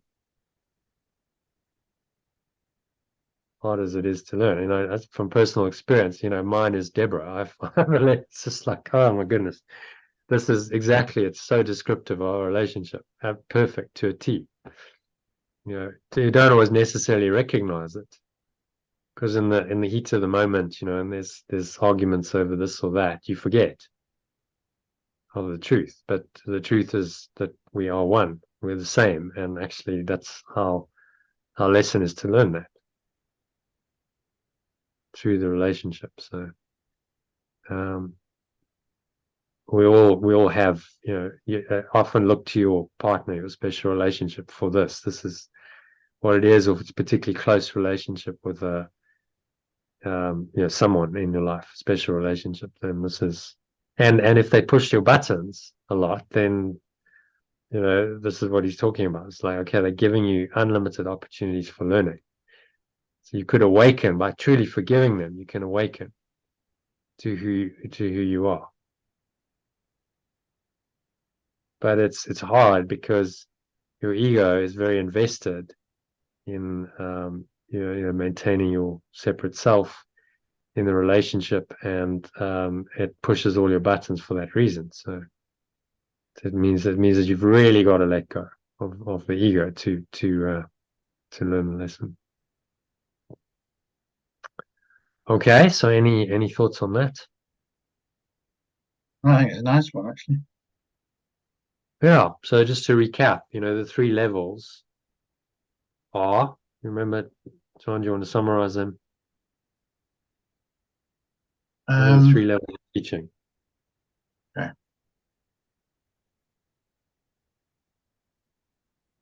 So I guess the first level is the chance encounter. Yeah. Where it just be a smile that transforms the situation or the day for somebody. The The second is the one that goes on for, or maybe the second one is around a particular learning point. We encounter someone to learn a particular lesson. And then the third one is the lifelong interaction with someone. Yeah, which presents unlimited opportunities for learning for both. And as he says, they're often quite challenging, can be, seemingly quite hostile, but they present both people with the opportunity for awakening to who they really are by letting go of their egos.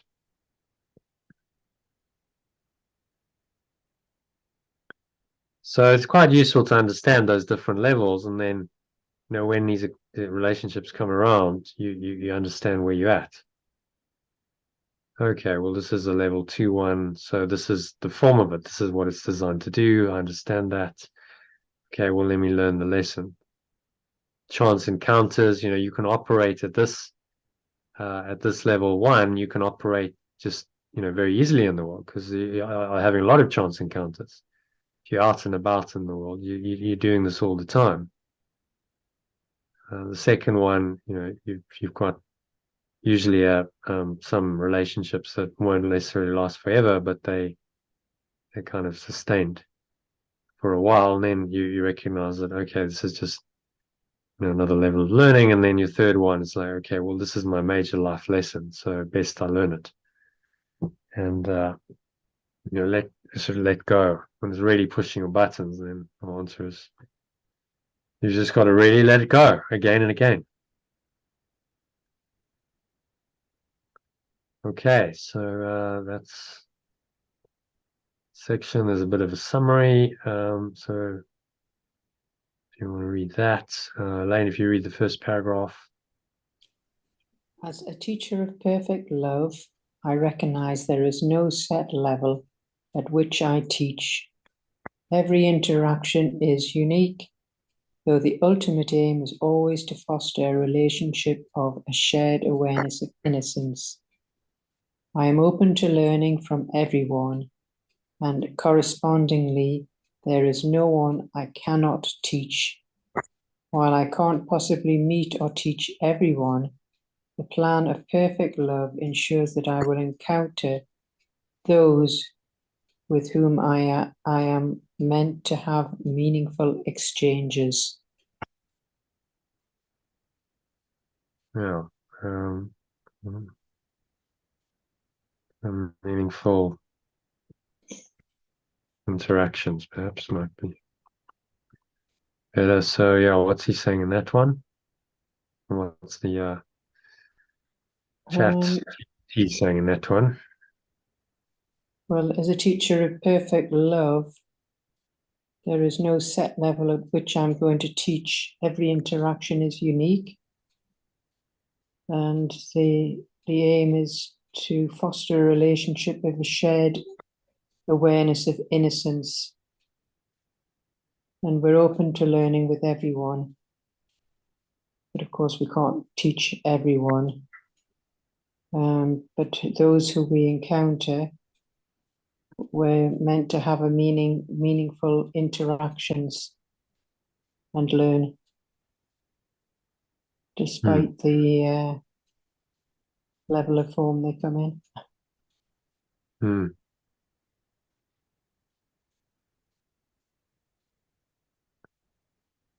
Yeah. Okay, next one, John, if you can read that. Seemingly superficial encounters like a chance meeting in an elevator or a child bumping into an adult, there's an opportunity for awakening. These moments are not coincidental. They hold the potential for a lesson in letting go of the belief in separation, if only briefly. It's fairly straightforward what he's saying there. I want to just summarize that. Yes, I think it's reminds me of my chance encounter in Doncaster a few months ago with a delightful 70-year-old waitress who definitely transformed our day. Yeah, and you'll probably remember her forever. It was one of those, those exactly these kinds of encounters that he mentions, and she being a waitress, this is what she specializes in. No doubt she's also got some of the others, but she's just doing this all the time. It's like seeding, miracle dust with every encounter she has with strangers. She has multiple times a day. She's a master at this, isn't she? In the superficial encounters. Yeah. And so her lessons might come at the higher levels of like, okay, well, what happens in a deeper relationship with someone more long term or lifelong one. She might not be quite so good at those. You don't know. No, she did kind of intimate that she had issues on that front. Well, that she had some challenges on that front. I think her husband was a bit of a challenge, Yeah. So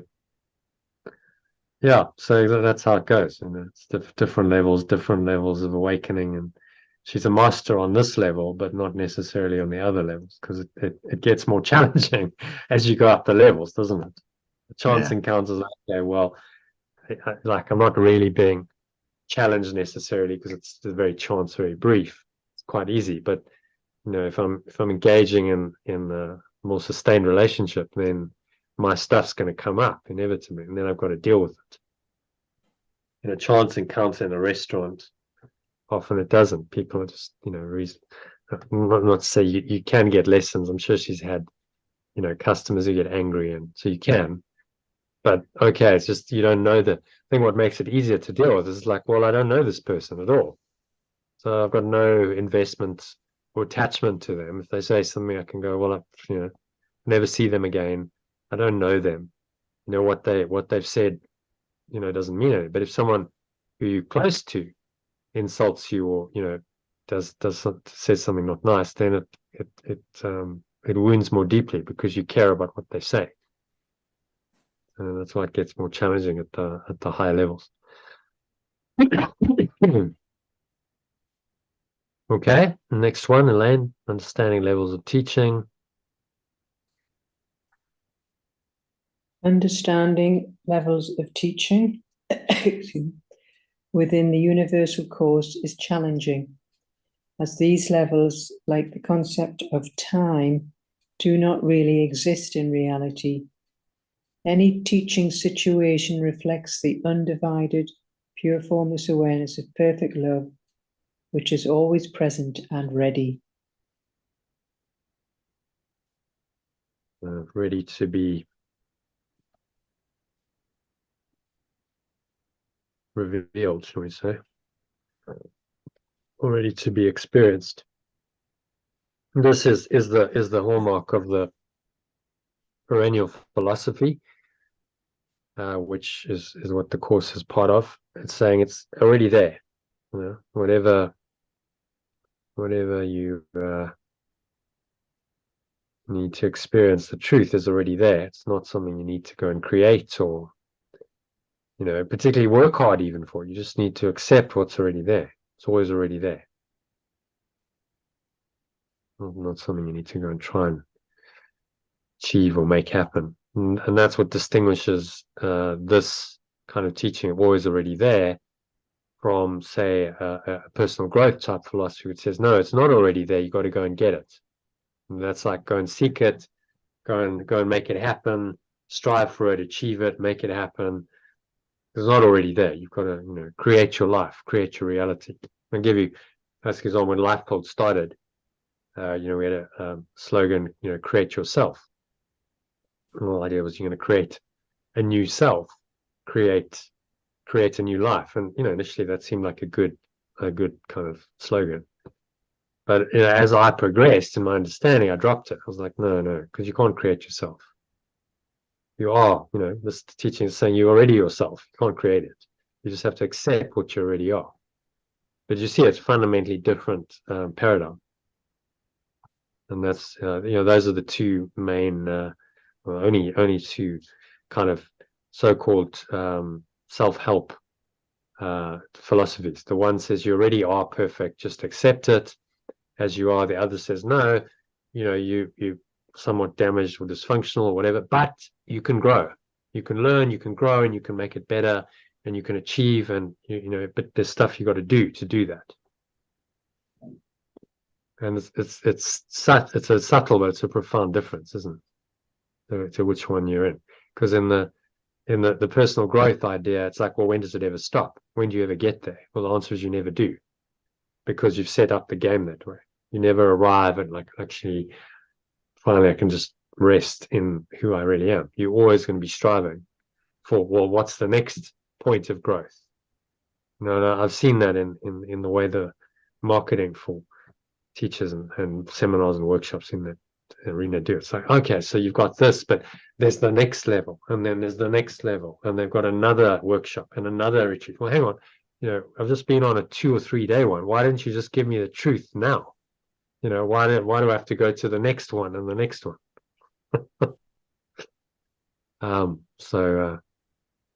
Yeah, those are the two philosophies and teachings. Okay.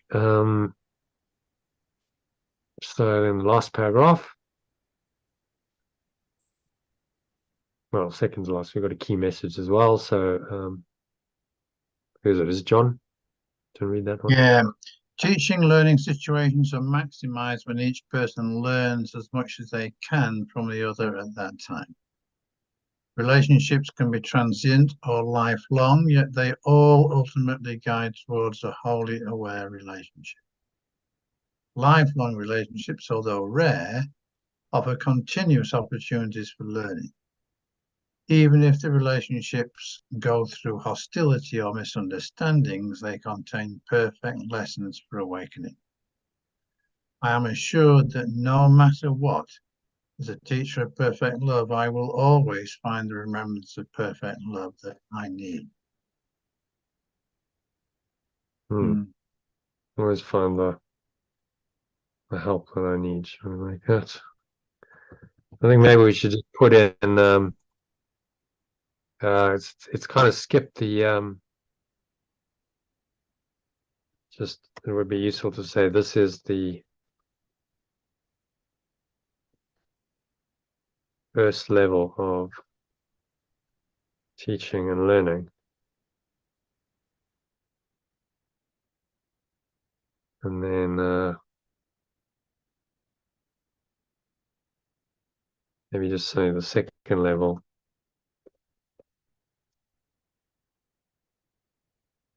because it's kind of left that out, hasn't it? The second level is second level. Yeah, was it?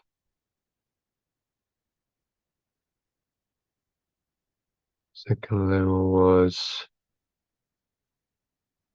which paragraph was it in? Oh, second level.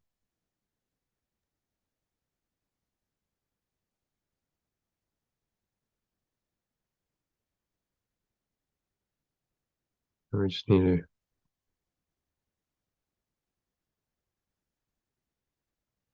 take that and summarize it down a little bit.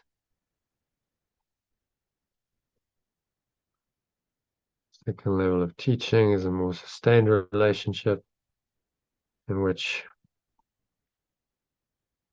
very intense turning then appear to separate. So I think we can keep that, and then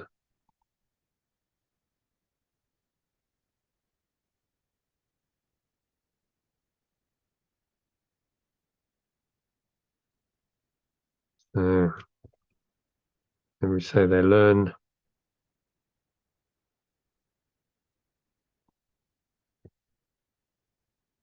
the most they can from each other at the time.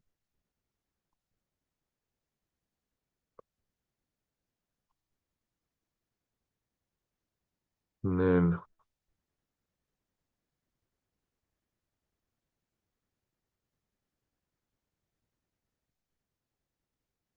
And we'll meet again someday.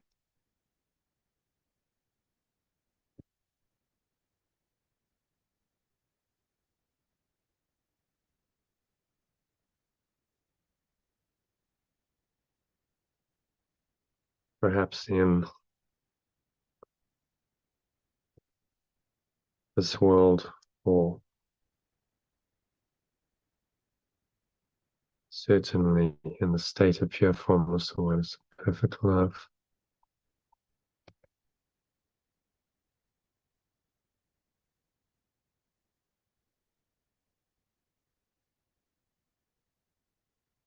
It is everyone's destiny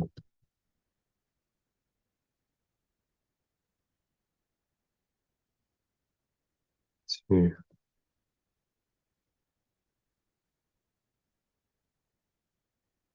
yeah, do you want to read that from the top? Second level of teaching. Second level of teaching is a more sustained relationship in which two people enter into a fairly intense teaching learning situation and then appear to separate. They learn the most they can from each other at the time and will meet again someday, perhaps in this world or certainly in the state of pure formless awareness, which it is everyone's destiny to attain.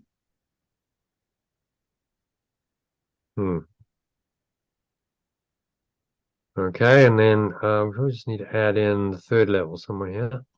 Got lifelong relationships. So the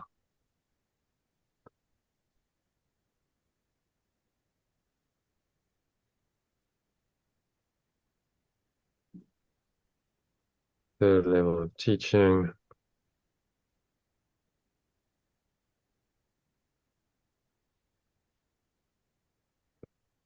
is lifelong relationships,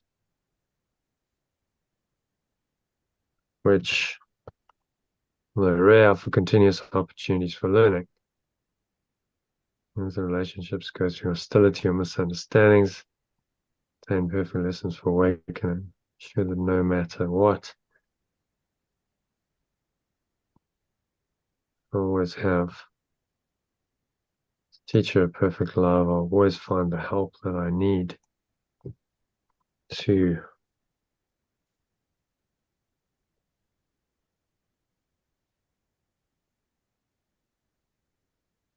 always find the help that I need to awaken.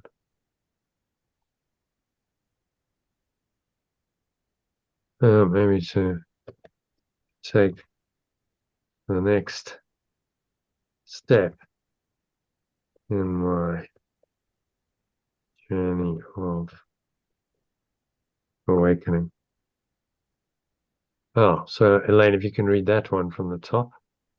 The third level of teaching is lifelong relationships, which, although rare, offer continuous opportunities for learning. Even if the relationships go through hostility or misunderstandings, they contain perfect lessons for awakening. I am assured that no matter what, as a teacher of perfect love, I will always find help that I need to take the next step in my journey of awakening.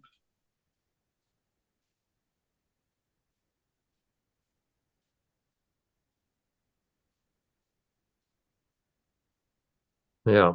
So what's he saying in that one? Well, this is about the third level, which is the lifelong relationships. Although rare, offer continuous opportunities for learning. Although they can be hostile, they still contain perfect lessons for awakening in both people involved. But no matter, as a teacher of perfect love, no matter what, we'll always find help that we need to take the next step in our journey of awakening.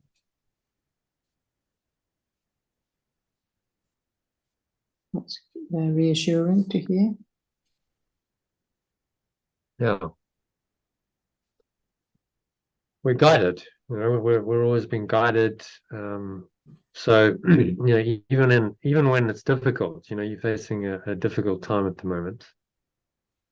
Yeah. The confidence is, well, I know there's, the help is always there, but to access it, I've got to do my part, which is to let go.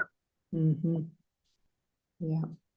And if I truly let go, then the floodgates open, and the miracles happen, and I'm shown, well, look, this is what happens. Remember, it's all designed to show you the truth. And if you just carried on in your egoic way and you didn't let go, and the truth was revealed to you, you'd learn nothing, would you? No, yeah, that's true. You wouldn't really know the truth. You would just be like, well, I'm not really perceiving the truth anyway.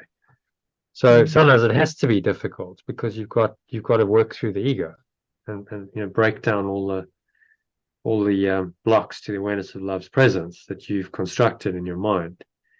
And the situation is helping you do that. Mm-hmm. It just feels pretty unpleasant at the time. It does. It does. Having those blocks shown to you and having to deal with them and face them repeatedly is not pleasant. And the temptation is then to go, oh, well, just get out of this, just run away or do anything to stop it. No, but you've got to face it. Actually, you want to go through it. The only way out is through. Yes, go through the experience. And the way to do that is to face it and then let it go. Mm-hmm. Yeah. And you have to do that repeatedly. You might have to do that many times in the day. Yeah, I do. But you have the tools. You've been well trained. You're getting a big test because that's what's required to grow you to the next level. So it's okay. You're ready, you're prepared, you've got all the tools, you've got the support, you know what to do. It's like, okay, now you get the opportunity to practice that through this. So it's the next step in your journey. And what you need, the help you need, is given you. You have it right here, right now in my voice speaking to you, and you have it in these daily sessions, and you have it in the lessons. That's there for you. So you're not alone in this. It's like you're being supported. Yeah. Although it's tough, you have a great team and you have a support network. Yeah. The Holy Spirit, very grateful. Yeah. Being the agent of that net, being the prime orchestrator of that support team. It'll bring in whatever people, information, resources, whatever that you need to get through this. But you have to completely trust it. Say, okay, I don't know. Yeah, so that's the big one. Yeah, because on your own, you see your ego is still hanging in there, going, oh, no, but try that. Elaine, you can. Goes round in circles. Is it? Not working. No. Because it can't work. The ego can't. Ultimately, you have to realize that it can't work. You have to fail in trying to do something so miserably that you realize, well, that just doesn't work. No. Then you're willing to let it go. So that's what you're learning currently. And Dave is your lifelong relationship. It gives you unlimited opportunities for learning. It certainly does. Yeah. There's no doubt, yeah. And it can seem to be difficult and hostile, but that's, as he says, that's part of, yeah. No, I appreciate part of the journey. Yeah. Part of the journey, yeah. No, I appreciate that. So it's actually all good. It's all perfect for both of you. If you see it that way. And are willing to really learn the lesson. Yeah. Learn the lessons as they come up. So, the situation is really part of that lifelong learning situation, offering you the unlimited opportunities for learning. So this is part of it. This situation with the car is just a part of that bigger picture. Okay, so that's the summary then. Just a key message, John, if you can read that to kind of give a very, very high level overview of the whole thing. As a teacher of perfect love, I engage in relationships of all durations to both teach and learn. Knowing each encounter, whether brief or lifelong, is purposeful and contributes to the shared goal of awakening to a state of pure formless awareness and innocence.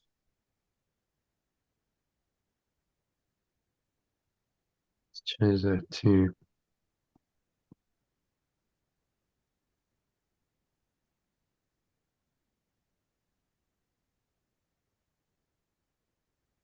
state of innocent.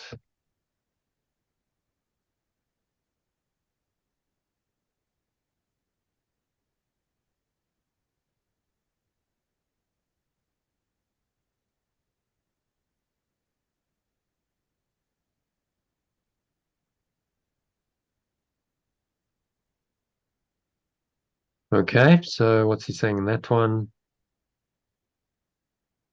So it's saying that as a teacher,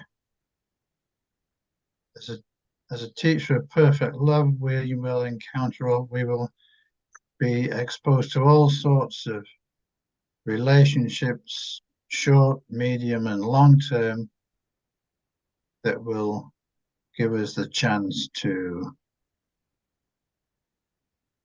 learn and to teach in meaningful ways. Yeah. Yeah. That's yeah. We have, and there's just these three levels of how that works, and he's outlined that quite nicely, to help us understand. You know, these are the this is like the the school. So like going to different grades in a school, different standards of grades in a school. And, so grade 1, casual encounter; grade 2, something more sustained, which offers some deeper lessons; and grade 3, lifelong learning, which presents you with some really difficult situations and challenges for your growth. And I think these these are sections are brilliant. It's like the FAQs. It just gives you a little perspective and insight that isn't you won't get in the workbook or the text. On the actual process, what I like about them is they're quite practical. He's talking about how it actually works in practice in these ones. So, what does your journey look like in practice? Much very helpful. The theory is good as well, obviously in the course, but the practical application, how it's going to play out in your life, is essential to understand. So it really kind of makes it very practical and real, so that you can actually live it, you can walk the path and live it, and apply it and not get lost. So all guidance to help you stay on track. Okay, so yeah, anything else to share, Elaine? Maybe just I'm going to ask you just to share your key, like what's your key insight from the whole section? Well, it's about relationships and the teaching, the three different levels of the teaching. And the your key insight. What did you really learn from it? What was like, bing, I kind of got something there. Well, the main thing is forgiveness. That's the main one. And I realized that all these different encounters are there for my awakening, whether they're hostile or pleasant or whatever they come in. And it's all just there for my awakening. Yeah. And there's the various levels that it goes through. But these encounters, you really get that. That's a huge realization. It's happening for me. It's not happening against me to hurt me. So this situation you're currently facing is happening for your awakening, to facilitate your awakening. That's what it's happening for. It's a big shift in perception, isn't it? It is. Well, I don't need to resist it and think that it shouldn't be there, because Yeah. it's actually for my benefit. It's blessing me. It's helping me to heal Right. and awaken to Yeah. who I truly am, which is what A I've said I different want. perception, yeah. Just, Yeah. yeah. Then you don't have a resist it perception anymore. You problem, go, okay, well, bring it on then. This is what I need to learn. rather So it's than okay. resisting it and wishing Rather it than wasn't resist. there. Yeah. Yes, because Yeah. that's just resistance or aversion. In the Buddhist teaching, they call it aversion. It's like It is. wishing it weren't there. Okay, so you're wishing Oh, I for it to do. be other than what it is. It's another Mm. form of craving. I wish it weren't so. Mhm. It's just like negative craving, which the Buddha called aversion. We call it resistance. It's the same thing. It's the mind saying, "Oh, it's not okay as it is," but it actually always is okay as it is. That's what the Stoic philosophers understood. It's okay as it is, because this is your lesson. This is how you learn. This is how you grow. This is how you become a better human being and ultimately awaken, is through these lessons. So the tougher the lesson, the more you'll learn. Okay, well then great, bring it on. That's the Stoic philosophy, which is what we're learning here.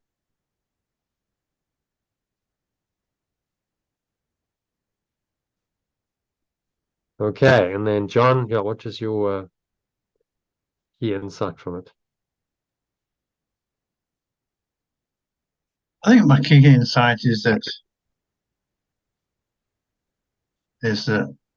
life presents us with also with all the teaching and learning opportunities that we need if we are open to them and willing to learn and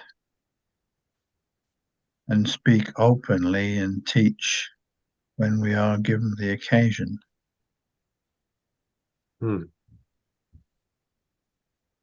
Yeah, just be open to, and I think the key thing for me was, you learn through relationships. That's the key theme, isn't it? You learn your major lessons in this life through relationships on these three levels, and that all three levels might be going on simultaneously in your life. So be aware of, okay, I'm always learning a lesson, even when I'm, out and about, and I'm just, buying something at the supermarket, and there's a person who's serving me. That's a potential for a holy encounter. Be aware of that. And then the second level would be, okay, well, I've got a more sustained relationship going on, and maybe that's proving difficult. Okay, but this is just another level of learning for me. And the final level would come, with a major special relationship in your life, which might really push your buttons, and then your job is to really let it go. Then really let it go, not just pretend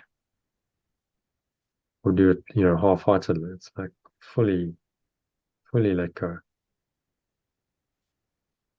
And that's if you can do that, that's awakening. It's a major, if you can fully let go of everything that pushes your buttons most, and it doesn't anymore, then well, what's left to push your buttons? Nothing. You've transcended it and you've awoken.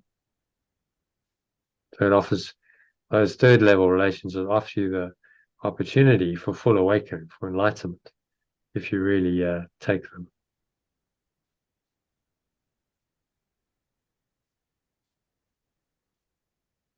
Okay. So anything else to share? Any other comments or questions on any of that? No, it's very No, good. no, Very thank you. comprehensive. Yeah, thank you very Yeah, much. good session. Very Great good. session. Yeah. Thanks for joining, John. Definitely Yeah. enriched it. So to do that more often. And Yeah, thanks for those questions up front. It was yeah. Well, thank you. really Thank good. you for answering Hmm. them. Yeah, yeah. Yeah, well, I hope the answers were helpful. Yeah, I feel much lighter. Possibly not the answer your ego wanted, but then No, yeah. never is going to be. So yeah, Yeah. so it's being aware that there's another answer on another level, which Yeah. It's experiential. So, Yeah. you know, I'm sure, you know, you'll get there. Those experiences will start happening. Maybe we could have a chat after or before, just in the day, about I've got a few ideas about the Camino and stuff. So Okay. let me know if you're available. What's happening tomorrow? Probably not tomorrow, probably Monday or next week. I'll message you. Maybe we can. Yeah. Okay. Maybe Monday afternoon. Yeah, that works. I'm busy from 3 o'clock on Monday, but before, like 2 o'clock would be okay. Yeah. All right. Yeah. Cool. Let's do it. Put it in the diary. Okay. So maybe I'll see you tomorrow, John, or Sunday. Elaine, I'll probably see you tomorrow. So Yep. we got a just to let you know, John, we got a 12:30 tomorrow. Oh, okay. Okay. Yeah, we're doing an afternoon because I've got Deborah and Gabriel in the evening coming over, so it won't be an evening session. So join us anytime from 12:30 till about 3:30. We'll be finishing it by 4. So sometime in that time slot. Okay. Great stuff. Yeah, All right. great. Good See you night, then. everybody. All right. Namaste. Good night, Bye. Elaine. Hey. Good Thanks, night, John. John. Okay. Cheers, John. Bye-bye.